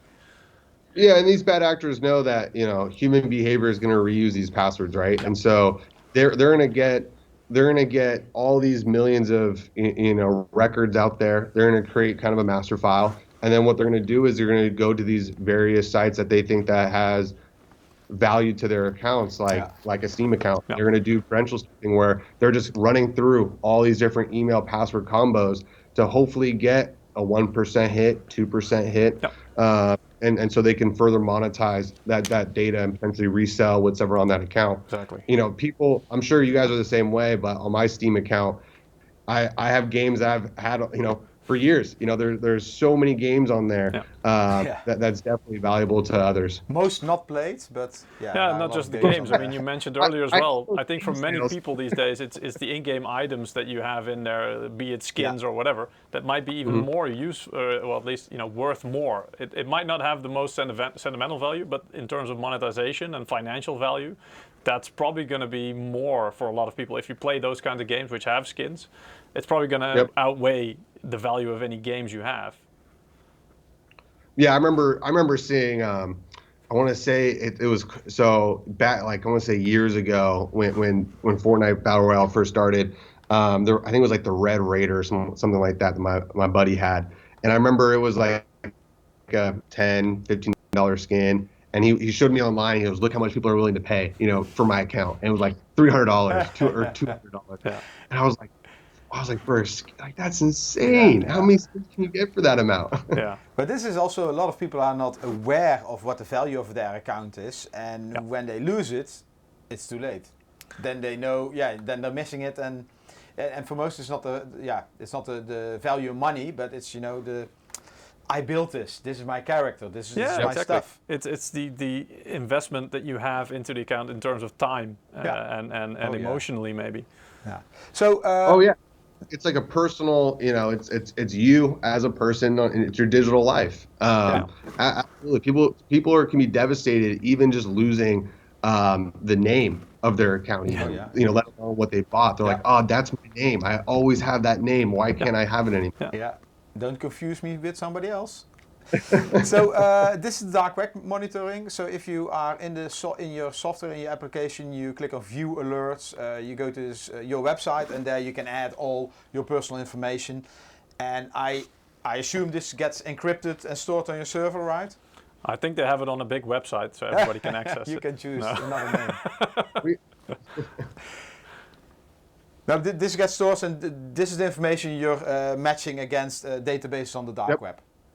Yep. Yeah, we're accessing. We have a very, very large data lake that is constantly adding, new breach data. I mean, one thing that is important is what we also do is kind of like a baseline, right? And so we're not going out there and I get Ben Waters' email, and I'm now monitoring for his email across the dark web. So anything net new coming up, I'll be able to alert you on. Yeah. It's not just that. It's also we take in the full breach data. So we find a file. We understand there's let's just throw out a crazy number, 1 billion, 2 billion records. Yeah. We're gonna look at all of them. And so that way, when Eric is signing up for the account, when he gives us his information, we can say, hey, Eric, thanks for signing up. By the way, here are the past 7 data exposures we found. With your email associated with. And so you have an understanding right then at that time, oh man, here are the accounts that may be affected, and here's what I can do. So and then so you also tell us what to do, probably changing passwords and panicking, of course. Yeah, the easiest one is obviously changing passwords, but I mean this is why I use a password manager. I highly recommend it, and I use it for a number of reasons, but mainly is because I don't want to reuse passwords, and my memory sucks. Same. And so I use this password manager, and I don't even create my own passwords. I really just use the password generator. I have a unique password for every account. Same here. And so that way, if I know, let's say, I don't want to throw a name, but let's say ABC is breached, I go, okay, let me go change that one account. Yep. Versus reusing passwords, I've seen crazy numbers, like 80% of people reuse passwords. When you're reusing passwords and one of them's breached or exposed, I then have to go, is there 20 accounts? I now have to go back, and then you're like, well, I don't want to go to all 20 of them. Let me prioritize 1 or 2 of them, and then your risk profile just inherently goes up. Yeah. And so that's really the biggest thing is change your passwords. Use a password manager, and that will definitely help. Okay, yeah, very useful. Well, I mean, I don't want to get caught on the dark web. And something you cannot monitor yourself. I mean, that's why we have companies like Norton. I also see cloud backup. I didn't touch it yet, so I'm going to click on setup. Short on time, always. Click here to accept. Well, can you tell us a little bit about this? About the cloud? How much do you get? And can you store everything on it, like pictures? Or is it purely for game data? I think you can store anything on it. I forget the exact amount. I want to say when I last was like 50 gigs, if I'm not mistaken. What it said, yeah. But I would have to double check. Yeah. Eric missed it, but that's what it said indeed in the window below that. Exit. Because it says there how many. Oh no, now it says never run. But before that, it said something like 49.6 gigs of space available. What, where, when?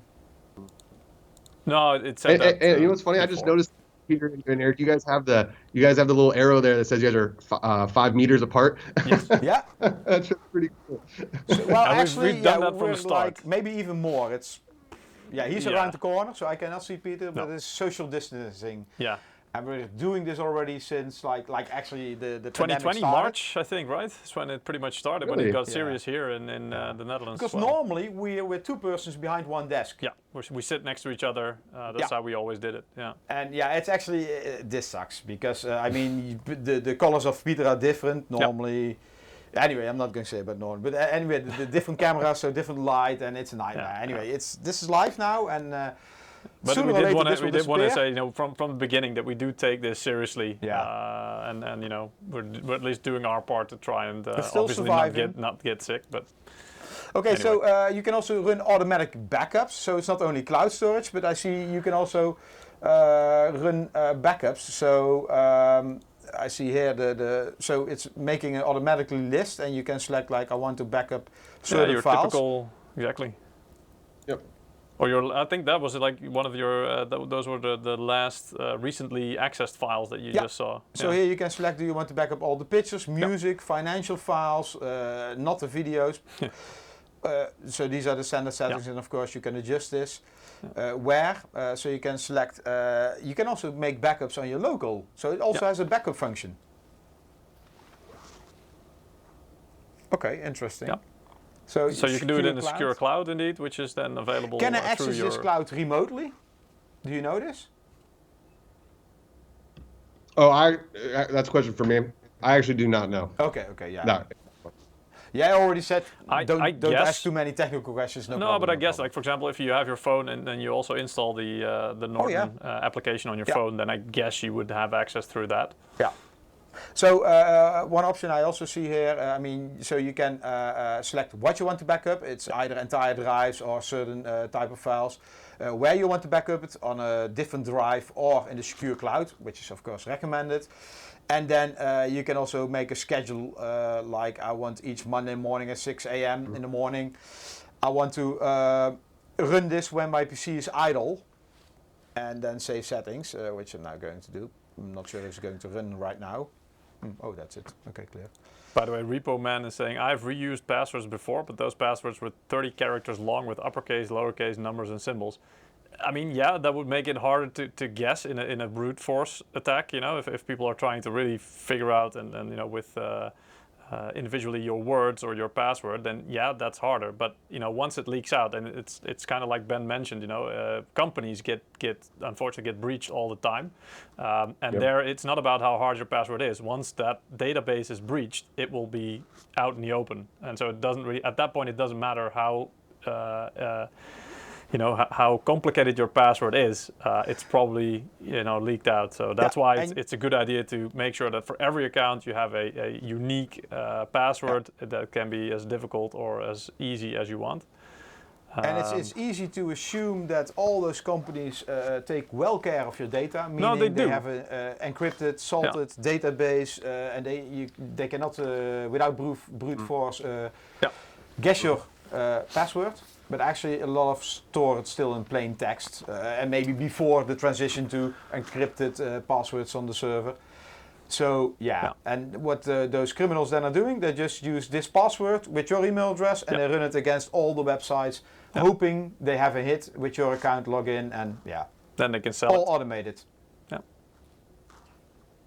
Yeah, and then what we're seeing too is just kind of a rise in phishing attacks and spear phishing attacks, where they set up a fake Facebook website, or they set up a fake Steam account login, and they say, hey, type in your credentials here for access, and you don't notice, but in the URL it's just one letter difference, right?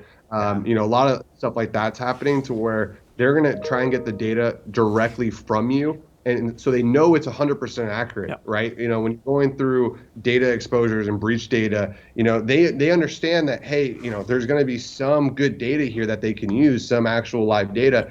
But for the most part, some of it's going to be junk, right? That's not going to help them monetize at all, because they're really just looking for the cash out phase, right, to monetize. Yeah. But the phishing, you're like, oh man, these guys, unless somebody fat fingered their own password, which happens to me way too often.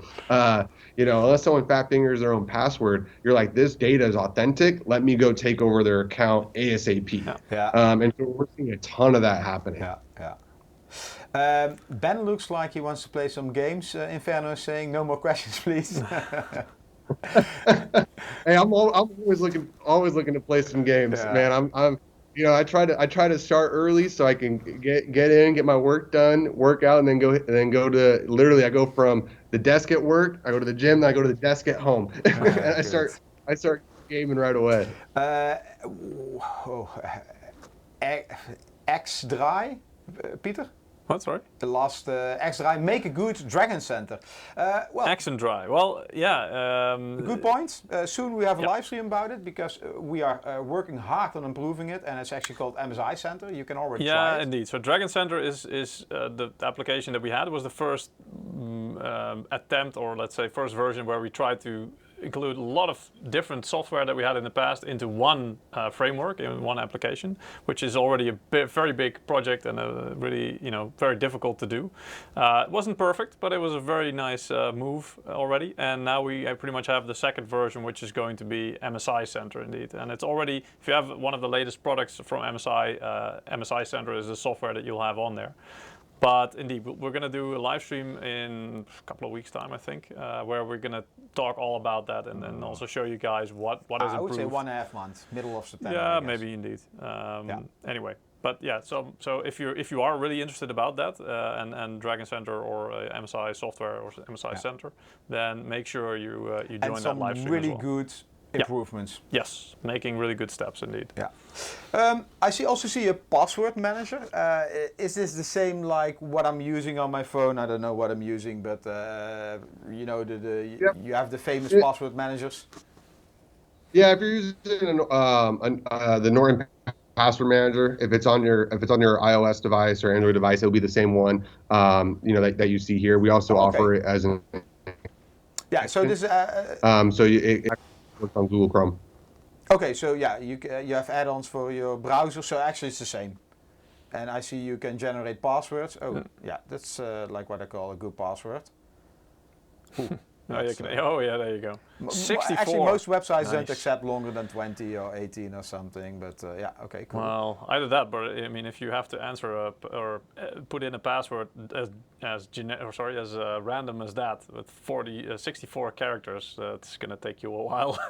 Yeah, no, well, with password manager it's automatically submitted, signed in. Autofill. Autofill. It would autofill for you. It's very easy. And it also detects what I like about it as well, because you know, if you add a new account, right, you're in the account creation process, you sign up for the first time, you know, similar to how the browsers do it as well. But our password managers say, hey, you just created a new account. Would you like to add it to your password manager? Oh yeah, I would. You know, yes, please. Or if you update it and you're logging into an existing account with the same email, it will say, hey, did you update your password? Update it in your password manager as well. Yeah. Okay, so actually, you know, because I already told everybody, like, I'm from a long time ago, so, you know, you had like antivirus software. Actually, now it should be malware scanner or software, right? Because it's more about the malware nowadays. But I don't know what the amount per year is, but actually, you're getting a lot with it. I mean, I see cloud storage. I'm not trying to sell it. I mean, everybody needs to test it themselves. No, but I mean, you get a VPN. Normally, what's that per month? $5 per month? $10 per month? What I always liked about gamers, and what I've told everybody, even internally on my end, is like, look, gamers do their homework. You know, when they're making a purchase, they're doing their due diligence. They're doing their research. You know, I was looking at, you know, New World, that new game. I said, hey. That game looks pretty cool, but let me check out. I watched it on Twitch. I checked out some reviews. I did the beta so I can get my money back if I didn't like it. People go in depth when they're actually putting their money out there. And I said, look, they're going to do the same thing for Norton for gaming. They're going to do the same exact thing. They're going to look at our product. They're going to look how it works. I think we offer if you buy it from us, you get like a 60-day, money back kind of guarantee if you don't like it. And so I was like, people are going to test it. They're going to compare it to others. And if they don't like it, we'll hear from them. We'll know. But we got to make sure that we're up to snuff, because they're definitely going to put it to the test. Yeah. Speaking of which, Eric, I think you after you run through the setting it up, you also going to put it to the test, right? Because we did absolutely. some benchmarks we're going to do without another run of benchmarks to see what the impact is of having antivirus software installed. Peter, maybe we do another giveaway? Yeah. Because I already saw it 10 minutes ago, or maybe that's not the time. What's the time? That's right. This time is not correct. Okay, you already had it open like 20 minutes ago. Yep. Okay, so we're giving away a 1-year subscription to Norton 360 for gamers, and the winners are. Let's see. So let's draw some more. Yeah, winners. I like everything comes. Good things come into Peter. Of course, yeah. So the first winner is JC. Congratulations. Is that correct? Yes, congratulations, JC. And the second winner is... No, wait. We have to redraw that. Peter and drawing. Actually, this is Gleam is a start. We should get a replacement for Gleam. Sometimes too slow. There we go. So, and the second winner is Jeffo. Yes. Is that correct, Peter? Jeffo? Yes. Jeffo. Congratulations to if JC you want to and participate, Jeffo. you still can. Go to msi.com/do/insider, or in YouTube and Twitch we have a spam bot running, and there's a link which you can trust today. You can click on it. It's a Gleam link. Yes. Yeah, funny stuff today happening. Let us continue. I still see parenting control. I have kids, so it's always nice. So, for sure there are more parents in the stream here. Yeah, probably, yeah. So I'm not going to say who has kids, because that's maybe like what are their names? Then I can guess your password. I'm not going to ask you that today. What's your mother's maiden name? What was the first street you grew up on? Yeah. I cannot. If I click on manage, there it is. Yeah. So I hope today everybody is a bit careful about giving us answers on all the questions. Okay, bridges. I'm good at this. This is a bridge. Doubtful. I'm good at this. This is a bridge. Love the confidence, Eric. I always think you need to select 3. So this is a bridge. Yeah, there we are. Okay, family. I have family. Okay, add a child. Okay, so... Agree. First you need to agree and continue, then you can just put child 1 or something. No, I'm not your child. Leave me alone. I'm way too old for that. Let me see. Restriction level, very high. Yeah. If you're gonna put me, very high restriction level. Yeah, choose device. But when it comes to to your kids, and when they're gaming, we talked about just the evolution of gaming. They're growing up in just a different world, than when I grew up, and so they're getting exposed to a lot more things at a younger age, and so I think even regardless of the parental controls, even just having the antivirus solution there and having these other things there are definitely beneficial to them, because an 8-year-old playing. I've been in these public lobbies. There's some really young kids playing, these games.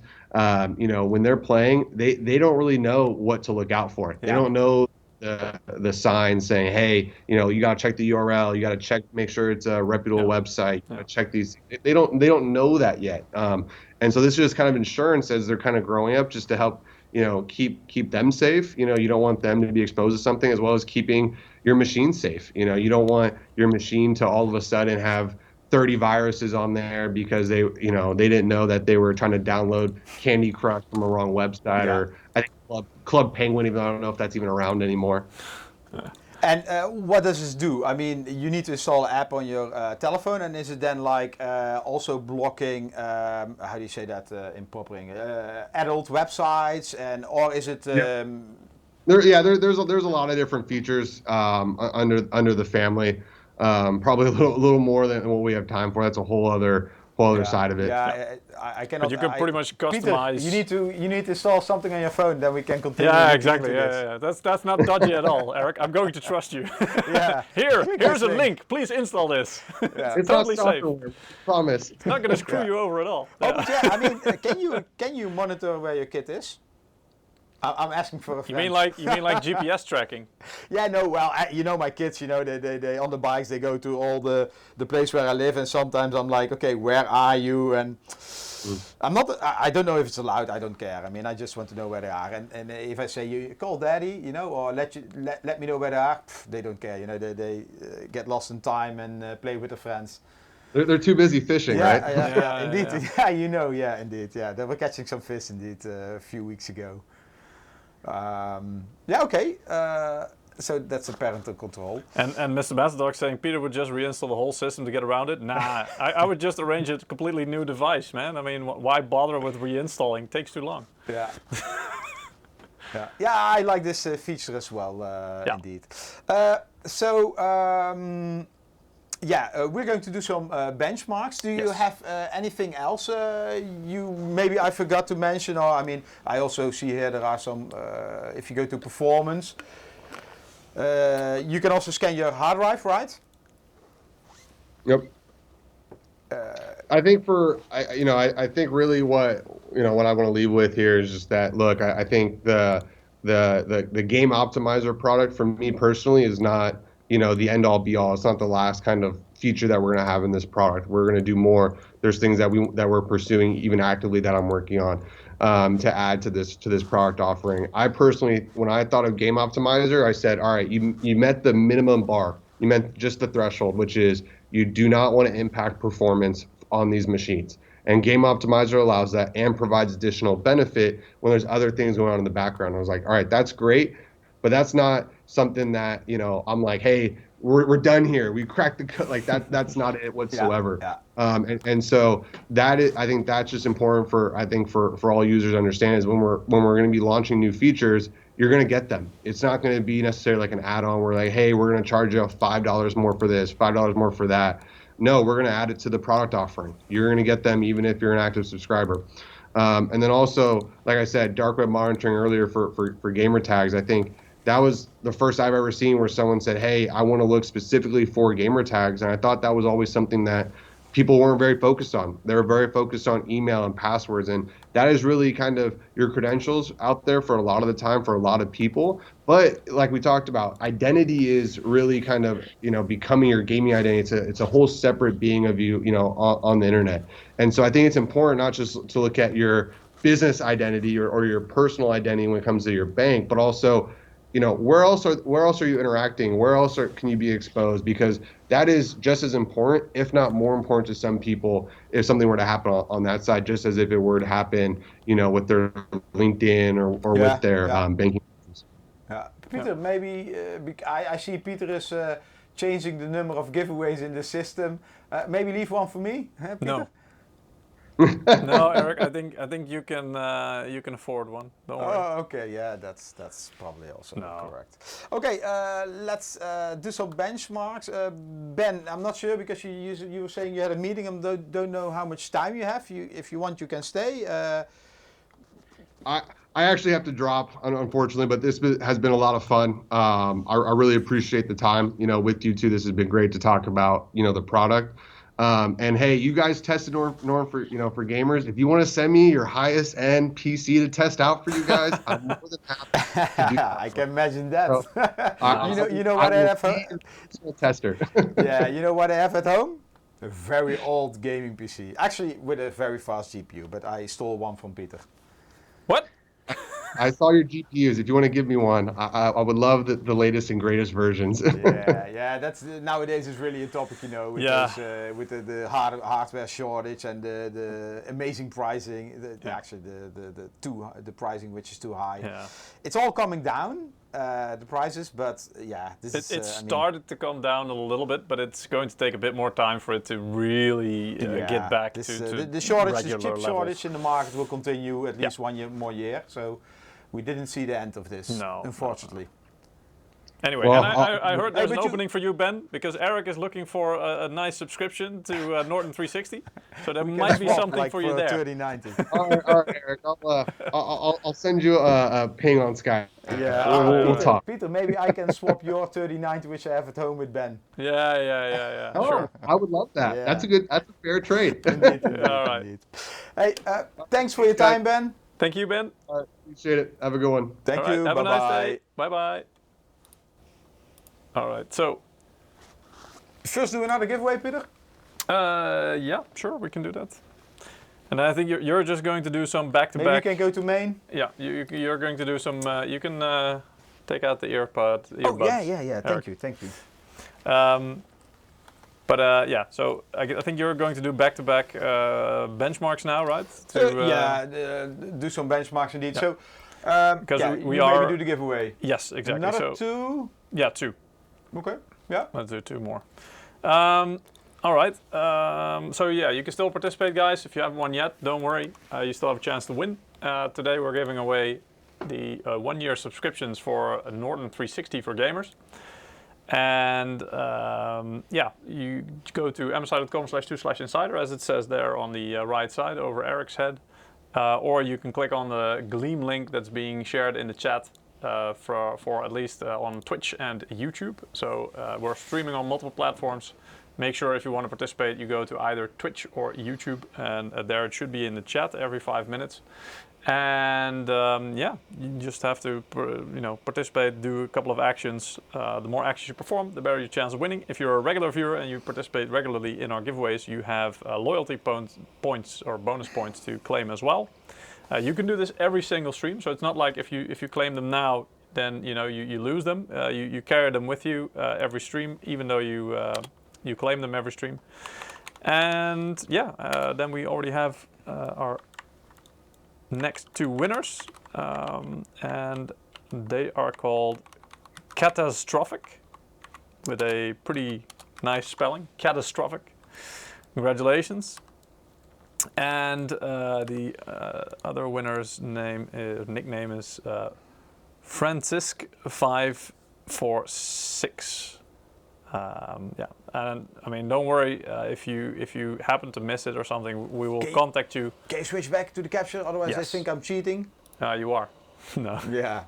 Actually, it was quite strange. I just got a score which was higher than without Norton installed. I was like, strange. Anyway. Well, I mean, to be fair, in the one where you ran the test before, you were still running Windows Defender in the background, right?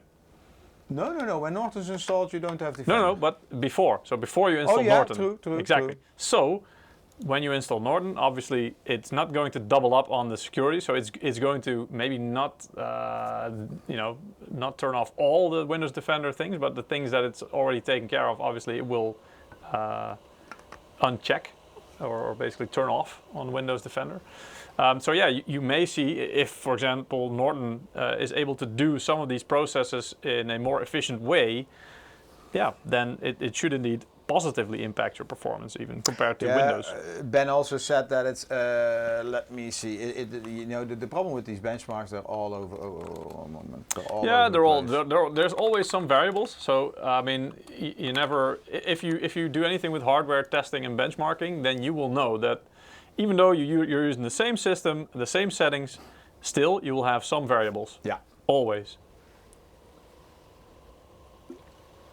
That's why most hardware reviewers as well, what they will do is not just do one test, but they will do multiple, like Eric is now also doing. He's doing 3. And then basically, usually what they will do is they'll just take the average out of those 3, for example. Did you do 3? Yeah, last time you did 3. Oh, damn. Okay. Yes. So this one you actually didn't need to do. No, and it's like the same. So well, I mean, so your average is around 1650. Yeah, so I'm running with Norton, Game Optimizer 360 for gamers, Game Optimizer enabled. But Eric, question: is the benchmark program, being Cinebench, is that registered or recognized? No, we also do Rainbow Six. Yeah, okay, but just for because I think Ben mentioned that you can choose any application, even if it's Microsoft Excel or something. No, it's not. Yeah, you're right. It's not registered. But what I want to see, and now I do it with Game Optimizer disabled. What I want to see is just an antivirus program. How much CPU cycles does it consume? Because this is what I remember from the past. And also Ruud, when I talked with him, they are taking in a lot of memory, they are using a lot of CPU cycle without doing nothing. I mean, for sure they have to do a lot of tasks in the background. They have to, for example, if they have to scan your files, if you install something from a RAR or a zip file, an archive, they have to scan that as well. So there is a lot of things. There are a lot of things going on. But I mean, for gaming, right? Let's just say, okay, there are multiple scenarios, of course, of usage of your PC, and file unzipping or installing stuff is also part of it. However, you're not going to be doing that, 24 hours a day, zipping, unzipping, downloading stuff. Especially not. I mean, this is more targeted at gamers. But this is more targeted at gamers, right? I mean, yeah, updating games, maybe it can impact that a little bit, but once you've updated everything, it should be fine. Obviously, it's going to look into, hey, what are you downloading and those files, or what are you unzipping, and is there anything malicious in there? So yeah, that can be impacted a little bit, but if you're looking at during gameplay, I'm going to predict that it shouldn't, especially on a system like this, where you're not really CPU bottlenecked. Indeed, it's probably not going to impact your performance or your experience that much. If we want to do this benchmark correctly, we should have several systems with different specs, doing a lot of benchmarks. Well, we don't. First of all, it's very difficult to get all hardware for us because this is now 1 year old. We still have it here, but either we do a giveaway or this is used on an event. Well, nowadays events are not really a topic. So this is 1575. So when we compare the benchmark, so this is the system without, and I should use Excel to do the average, but you can already see there is not a lot of difference. I mean, the delta is about the same. Yeah, one score is the same, 1575. One score is close, 1611, 1630. Yeah, the one is a bit lower. But I think on average, it's not going to be off by many points. Yeah, and then with Game Optimizer, basically all are above. Yeah, a little bit higher. Yeah, Also, it's not to a significant degree that you probably would notice it. And also, I mean, it's also down to core boosting and thermal behavior. And there's a lot of variables that go into this. Sure, yeah. So I would say that it's not... yes, it's a bit higher. You can't really deny that, but I'm not going to say it's a significant difference that you would be likely to notice it in performance. No, but that's positive because in the past it was. It would negatively impact your performance indeed. And I think, well, at least in terms of the... One moment, I see some... In terms of Cinebench now, I think our conclusion is no, it doesn't really impact. And this is something that does stress the CPU down to 100% pretty much. At Erik... on all cores. It does appear to have helped. Watch what? Oh yeah, indeed, the performance. Yeah. So we're going to run Tom Clancy. I don't like Tom Clancy. Tom Clancy. Rainbow Six Siege. Because I'm starting it up. I forgot I started it and I don't see a pop-up. So I almost wanted to click it 2 times. Yeah, there it is. I mean, somebody mentioned something about the security that comes with games, and by that I don't mean antivirus or something, but it's like a copy security, like Denuvo or whatever I think it's called. And somebody mentioned as well is that the impact compared to the impact that things like Denuvo have on on your performance, your game performance, antivirus is peanuts. I think recently there was a game and they cracked the game and they removed the I don't know how you pronounce it, Denuvo. Yeah. They removed the copy protection and all the bottlenecks. Was it not? I don't know. The zombie game? I have no idea, but I know I heard it as well, and it's like I get that these companies want to protect their investments, want to protect their IP, which is definitely their right, and apparently they see the need to do it.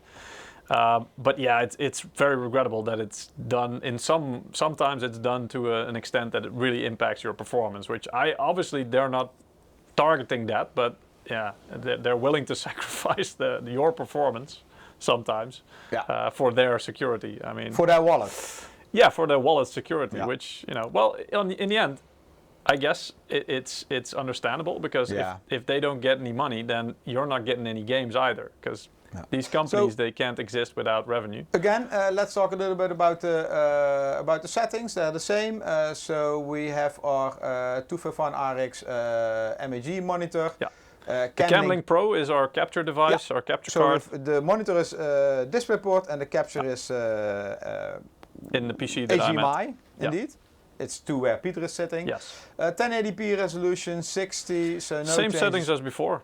Yeah, same settings as before. Everything at low, and then 25. We talked about this, which basically renders the game at 1080p. The native resolution. I'm going to do apply. I almost pushed auto detect. Oh my god, we would have been. All right. But I mean, seeing the 60 hertz refresh rate, yeah, I know it's a 360 hertz monitor that Eric has on his table.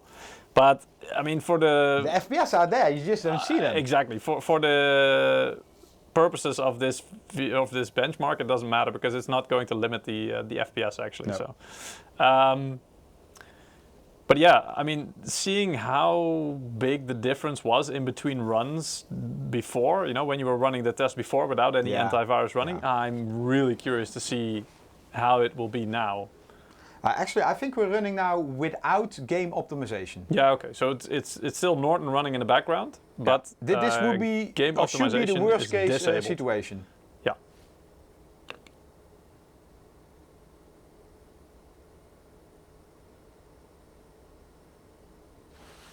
You realize, Peter, that we're going to see this another 5 times? Oh, I know, yes. I'm enjoying it. Yeah, so this is another like 10 minutes from our life, taken from our life. Yeah, so if you if you guys have any questions, let us know. Oh, but Resident Evil Village, yeah, indeed. Yeah, it was that game indeed. I call that zombie game. Yeah, but I mean, that's, you know, like a ridiculous example. Not all games are that bad in terms of their copy protection. It's having problems finding the benchmarks. Yeah. Okay, so here we see a performance impact. Let me open the browser. So it is copy this empty to here, and the first run is 159/140/181. 159. You put 158. Yeah, there you go. It's good that we have you here, Peter. Yeah, sorry. Just want to check that you're not like smuggling any FPS there, Eric. Yeah, 1 FPS less. Yeah, indeed. So it's pretty much 1 FPS less than one of the previous runs. So it's not. I mean, there's no significant. Well, impact. Let's wait until we have all 3. Yeah, indeed. But I mean, my hypothesis was indeed for this game and this gaming system that Eric is using anyway, is that the CPU is not being stressed to its full load potential, basically. So knowing that the processors from Norton, if they're doing anything at all in the background, they're going to be using some CPU power or performance. And since the game isn't using all the performance that it has or that's available, this really shouldn't matter in terms of the game performance. And indeed, Mr. Macedox, if it really impacts anything at all, it might be the lows. But even there, I would be surprised, honestly, because I think even with all the settings at low and only doing a 1080p benchmark, I think it's still mostly GPU bottleneck, this game. No, this is a CPU bottleneck game, this one. No. Not on our hardware, but it is. Yeah, but it depends on your hardware. So indeed, if you were going to use a game like CSGO, you'd be more likely to be CPU bottleneck. But even then, with this i7 10700, I really hate how to select this. Yeah, so this is also almost, because there you can see GPU load, it's 100%. So that means it's GPU bottlenecked. That's what's limiting the performance. CPU is like come on. easy peasy. Okay. I just opened it from. No, Mr. Master I'm not saying I tested I picked the wrong game to test it. I'm just saying that there are, in different games you will get different results, and so in some games you may have a more likely to notice a performance impact. But this is a big gap. Yeah, I know. Yeah. Wow. But so in some games you may have a more of a performance impact, if at all. I'm just saying that in this game, in this specific setting, it's quite easy to explain why probably there is not really a significant impact. And again, we chose this setting because of a couple of reasons. One, Rainbow Six Siege is it has a good benchmarking tool as well. CSGO really doesn't. You have to download third-party maps or something anyway. So it has a built-in benchmark tool. It's still a very popular esports game indeed, and yeah. And thirdly, I mean, we picked this system as well because we wanted to have more typical experience for, a typical gaming experience that you would have. And so we could have picked a AAA. We could have done Cyberpunk 2077 if you want, a different game. But that game is for damn sure GPU limited on pretty much any rig. And Ruud picked this one also because the benchmark doesn't take long. I mean, you have benchmarks which take 5 minutes, and then we're sitting here tonight. Yeah, and the big gap. I mean, this could be the explanation indeed. Mr. Masdog saying big gap is likely caused because the second run, a lot of things are already in the cache. Indeed. That could very much be the case. But you know what? Now the problem is, Peter, without Excel and making averages. Oh my God. you are Quick the average maths. guy, right? You do the averages today. Hell no. Take out your phone. Yeah, I can do that. If you want. After you install the monitoring software. Then I don't have to ask you, I can see from my own device what you're using. Okay. Wait, I can maybe do it on this laptop here. If it's really necessary, I can calculate the average for you. Okay, so it's 183/166. Actually, it already says 1 FPS down on the lowest minimum FPS and 2 FPS up. Yeah, but I'm just going to do the averages. So I'm going to you saw that it somehow the benchmarks destroys the interface a little bit. I'm not sure if that's a bug, but we noticed that this Rainbow Six Siege is having quite funny behaviors with resolutions. It's, I don't know. Then also why we render on 25%, which 1080p, but still in the results somewhere we saw it's at the bottom, I think there. If you scroll down a bit, there, more. Near the monitor, it says the resolution is 4K, which is really weird because I mean the monitor that Eric is using is definitely not 4K. Nope. It's 1080p. No, the only thing that could do 4K is our capture card. So but perhaps no. I don't have. I have the 1080p cable in it. So it doesn't matter. I mean, maybe it's detecting that the max resolution for the Camlink Pro is 1080p or is 4K. Anyway, that's why I closed this, opened it. Anyway, now I'm going to enable this, and where we have, where was it? So Rainbow Six Siege, it's enabled. So we're going to do another benchmark. Maybe leave this open. Should I start the software again? Just to be sure, I would do that. Because I have no idea if it will... That was not nice for the software, right? Did we not have that visual? Don't try this at home. Don't do what Eric does. That's your job. You probably have it somewhere. No. You can still add it in. I don't see it. In the... Maybe check... No. Okay. No. The directory. No. Yeah, we asked our designer maybe make one visual. Don't try this at home. Yeah. Because we also wanted to test, antivirus software and malware. So why not test it? But getting some live samples of viruses were not really. I mean, our ICT guys who manage the network, they were not really keen on it. They were not really happy that we're going to do that. So we found some, I bookmarked them here. You don't know, right? It maybe just infects the system, but it could be that it just fans out and spreads out across the whole network. So they were like, you're going to do what? Yeah, actually we found some websites like weeka.org and this is There are some websites that can simulate, like make your antivirus program think that it's there's an attack or now something again, like that. I think I clicked it, but I'm not sure, and it's not showing. You don't have patience. Oh, absolutely, checkbox yes. I don't have, yes. Yeah, exactly. You don't have patience. Yeah. Do you think should I click it again? No. Just wait. No. I think I need to click it again. I'm going to click it again, Peter. Yeah. I mean, it should show. That's why I hate Rainbow Six Siege. I mean, just put on something like, yes, you started me. I think it just takes. wait. I think it takes that long because first it needs to run the. There you go. Yeah. Maybe I didn't close it properly. Yeah. First it needs to launch the launcher, the Ubisoft Connect application, and then it needs to go through the whole process. Me because I gave him my Alt F4. Yeah. Oh yeah, synchronizing with cloud and stuff. There you go. That's Ubisoft for you. Yeah. So also these benchmarks are not 100% correct because I have a browser open, and I guess in the first benchmarks we didn't have the browser open, so it takes memory. Doesn't matter. You can get a free 90 days trials at the Msi website. Later I will show you the URL again.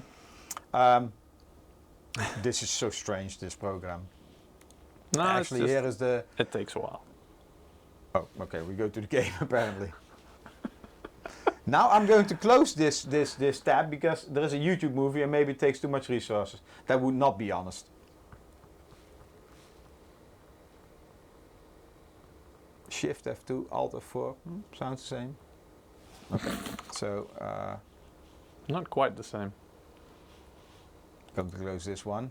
Yeah. Okay, we enabled Game Optimizer.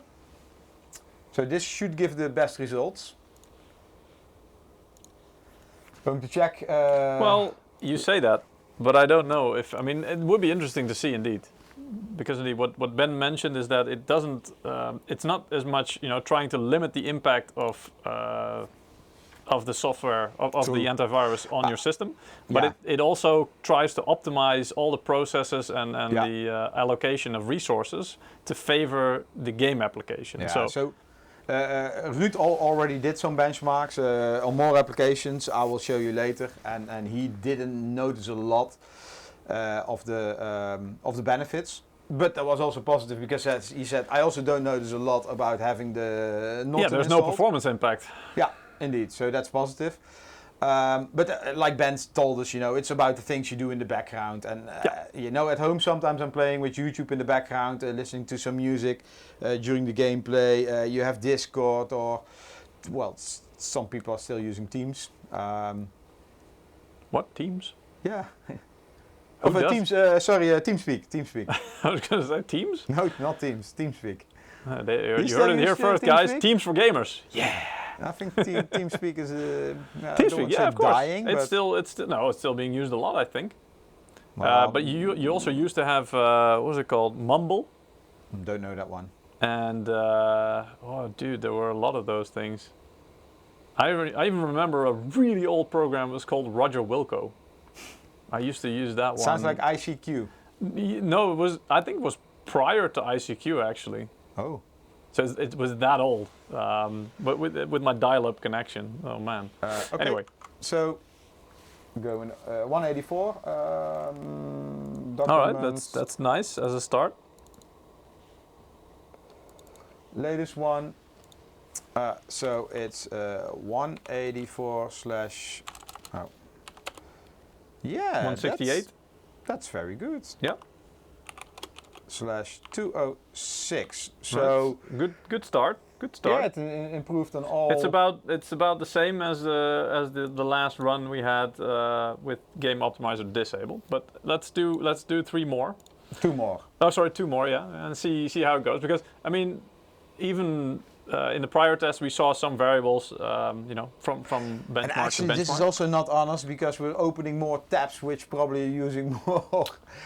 I don't know if the game is using that much, RAM memory either. Okay. Doesn't matter. We're amateurs. But then again, you can close the tabs, right? Why keep them open? Yeah, I can if I want to, but that would not be honest. Oh yeah, Ventrilo. Yeah, sorry. The FRZ Eagle is also saying Ventrilo was the old one. Is it that old? I remember using that not that long, like a couple of years ago actually. Never. But maybe that's just because, you know, some of the people I played games with are also like old dudes, and they kind of kept to dinos? that. Yeah, like dinosaurs. Anyway.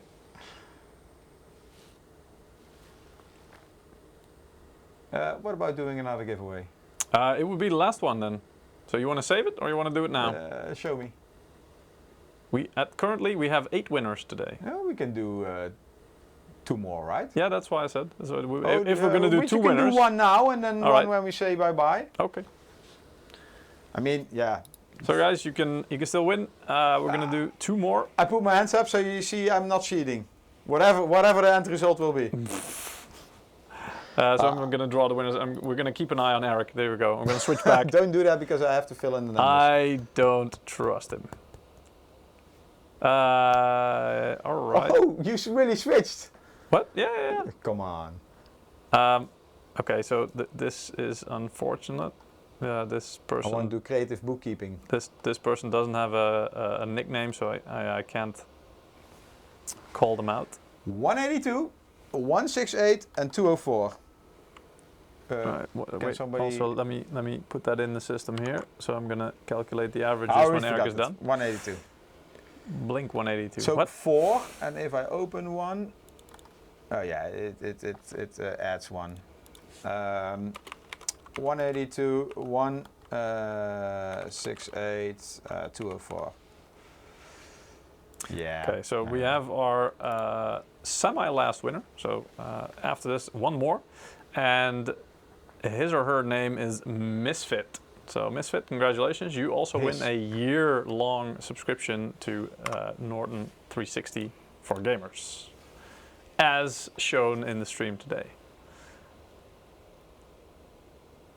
So after this, these few benchmarks, we're going to give away 1 more subscription. Maybe we can reserve that for me? Nope.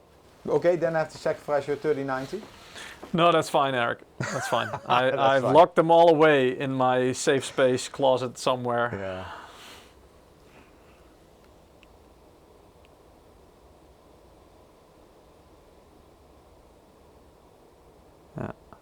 But yeah, I see some people also talking about, you know, Norton was my favorite antivirus a long time ago till it became too heavy. Yeah, but I mean, so the question is, a lot of things changed since then, right? So, of course, obviously, Norton has taken note of, all right, people think it's too heavy, so they try to make it lighter. But also, in the time that's passed, if this is a couple of years ago or many years ago, in my case, for example, then, I mean, the hardware has also gotten extensively, you know, more capable, and so it's less likely to have any kind of impact than, I don't know, 10 years ago.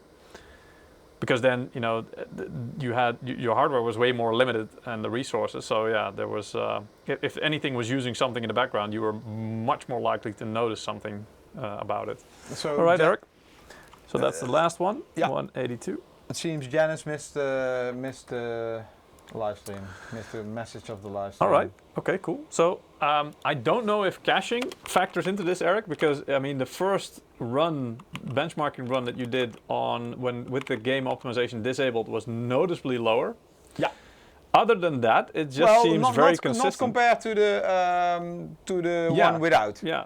So that's really strange. So for some reason, and this could be the difference that Game Optimizer is making. It's more consistent for sure. Yeah, it looks like like I made a typo somewhere. Yeah, but we saw it. So because the average on the 360 for gamers enabled, but with Game Optimizer disabled, it was 140. No, am I saying this right? That's impossible. No, exactly. What? No, I must have made a mistake there. Anyway, okay, so let's start with the Game Optimizer enabled first. That was 182.7. I believe you. Okay. And then for the other one, I'm gonna do that calculation again. Yeah, that should be 171 or something. Okay, I actually mashed some numbers up. 174.7. 174.7. And the top one, yeah, I mean that will probably be similar, but let me run the numbers quickly. 160, 182. Should be very similar. 182. It's actually the same. Oh, it's the same. Yeah, Okay. It's the exact same actually. So this is pretty interesting. I mean, we're looking at FPS, and it's so without Norton installed, but with what is it called, Defender. Microsoft Defender. Yeah. Installed, active. Let's say like that. It's 174.7. The same as with Norton installed without Game Optimizer, and then with Game Optimizer, actually you get like a decent 8 frames extra. Yeah, well, I mean, Master Docs is also saying I'm also tempted to kind of ignore the first result because it seems off, and especially because the second and third result usually are very similar and very consistent. Yeah. But then, even if you do that, then it's at your worst, first game. Yeah, but even if at worst, there is no impact, no measurable impact, let's say. The performance stays consistent. So having Norton running in the background, either with Game Optimizer enabled or disabled, does not impact your performance. If we look at these numbers. Yeah. Okay. So if you look at these numbers, so these are the benchmarks which Ruud did. And again, Ruud did one. Let me make it full screen. Ruud. This is readable, okay? Yeah, should be okay. I think so. Yeah. Ruud did one thing. He put the power config to high performance, and this is also an option in. I think you did that in. Yeah. So this is also an option in Norton Game Optimizer, Yes. and putting in the high performance mode, the power config, it can give you in certain situations more performance. So. This is why, Ruud's results are also not to be really trusted, so that's why we did it live. Yeah, there's another variable there that comes into play. So. But anyway, he did Cinebench, multi-threaded, CSGO 1080p, Rainbow Six 1080p, Exodus 1080p, with RTX Ultra normal, and then this is Tomb Raider, but which one? Shadow of the Tomb Raider, yeah, indeed, 1080p.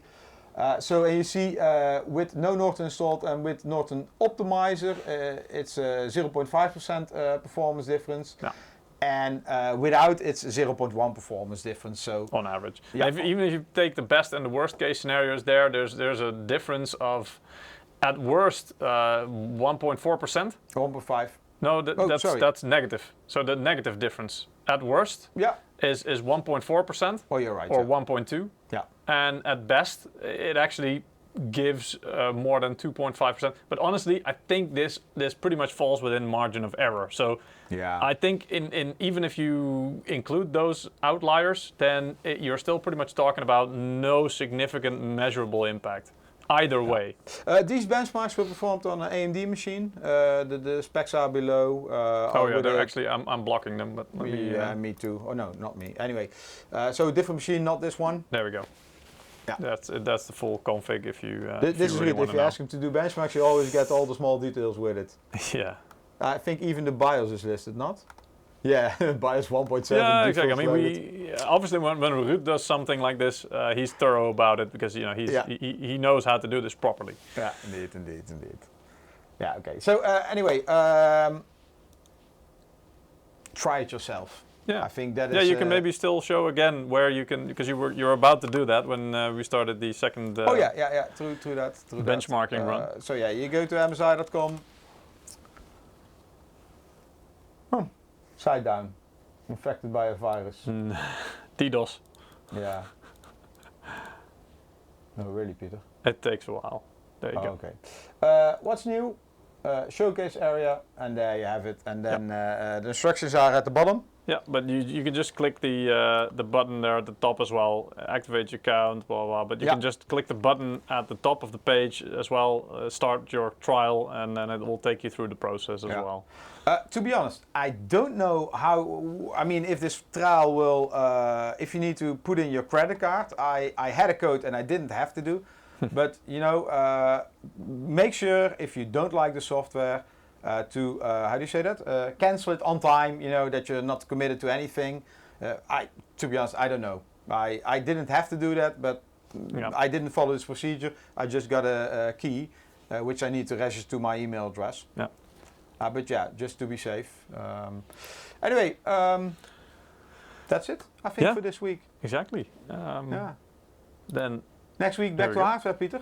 Yeah, my stream next week. Yeah, because obviously there's I'm a on new holiday. GPU. Yeah, you're on holiday, so you will not be joining. So no graphics card for you to touch or take apart. Not only that, decent subtitles on YouTube. I can't guarantee that. Oh, Because maybe I'll talk in a weird accent, screw with Google that way. Anyway, but yeah, no. Next week we're going to be looking at the RX 6600 XT, so AMD's new mid-range GPU that was announced. Was it last week? Yeah, I think end of last week. Yeah. Friday. yeah, indeed. And so yeah, next week we can actually look at performance. I can do a live benchmark for you and really neat stuff like that. So if you want to know more about that GPU and are interested in it, then yeah, and I'm kind of getting into the AMD messaging there, but it's supposedly seriously OP for 1080p, this card. So it's like it's targeted for 1080p high refresh rate. So it's pretty much the monitor that Eric was using this stream. 1080p, 360 hertz. That's, I guess, kind of the And if you want target. to see some certain benchmarks next week, I mean, for us it always takes time to prepare. Just leave them in the comments below this video or live stream, then maybe Peter has time to prepare. We don't have all the software, we don't have all the hardware. I don't know if Peter already prepared something. But I'm in process of preparing Okay. stuff. So just, if you want to see something specific, just let us know. Yeah. We do another giveaway, Peter? Yeah, I promised, and indeed, Mr. Master Erik wasn't van going Beurden, to what a let it go. coincidence. No, not Evan yeah. Burden. Well, He was disqualified. Don't worry about it, guys. Actually, the last winner for today, his name is Action Brother. Yeah. So I'm pretty sure that's the guy.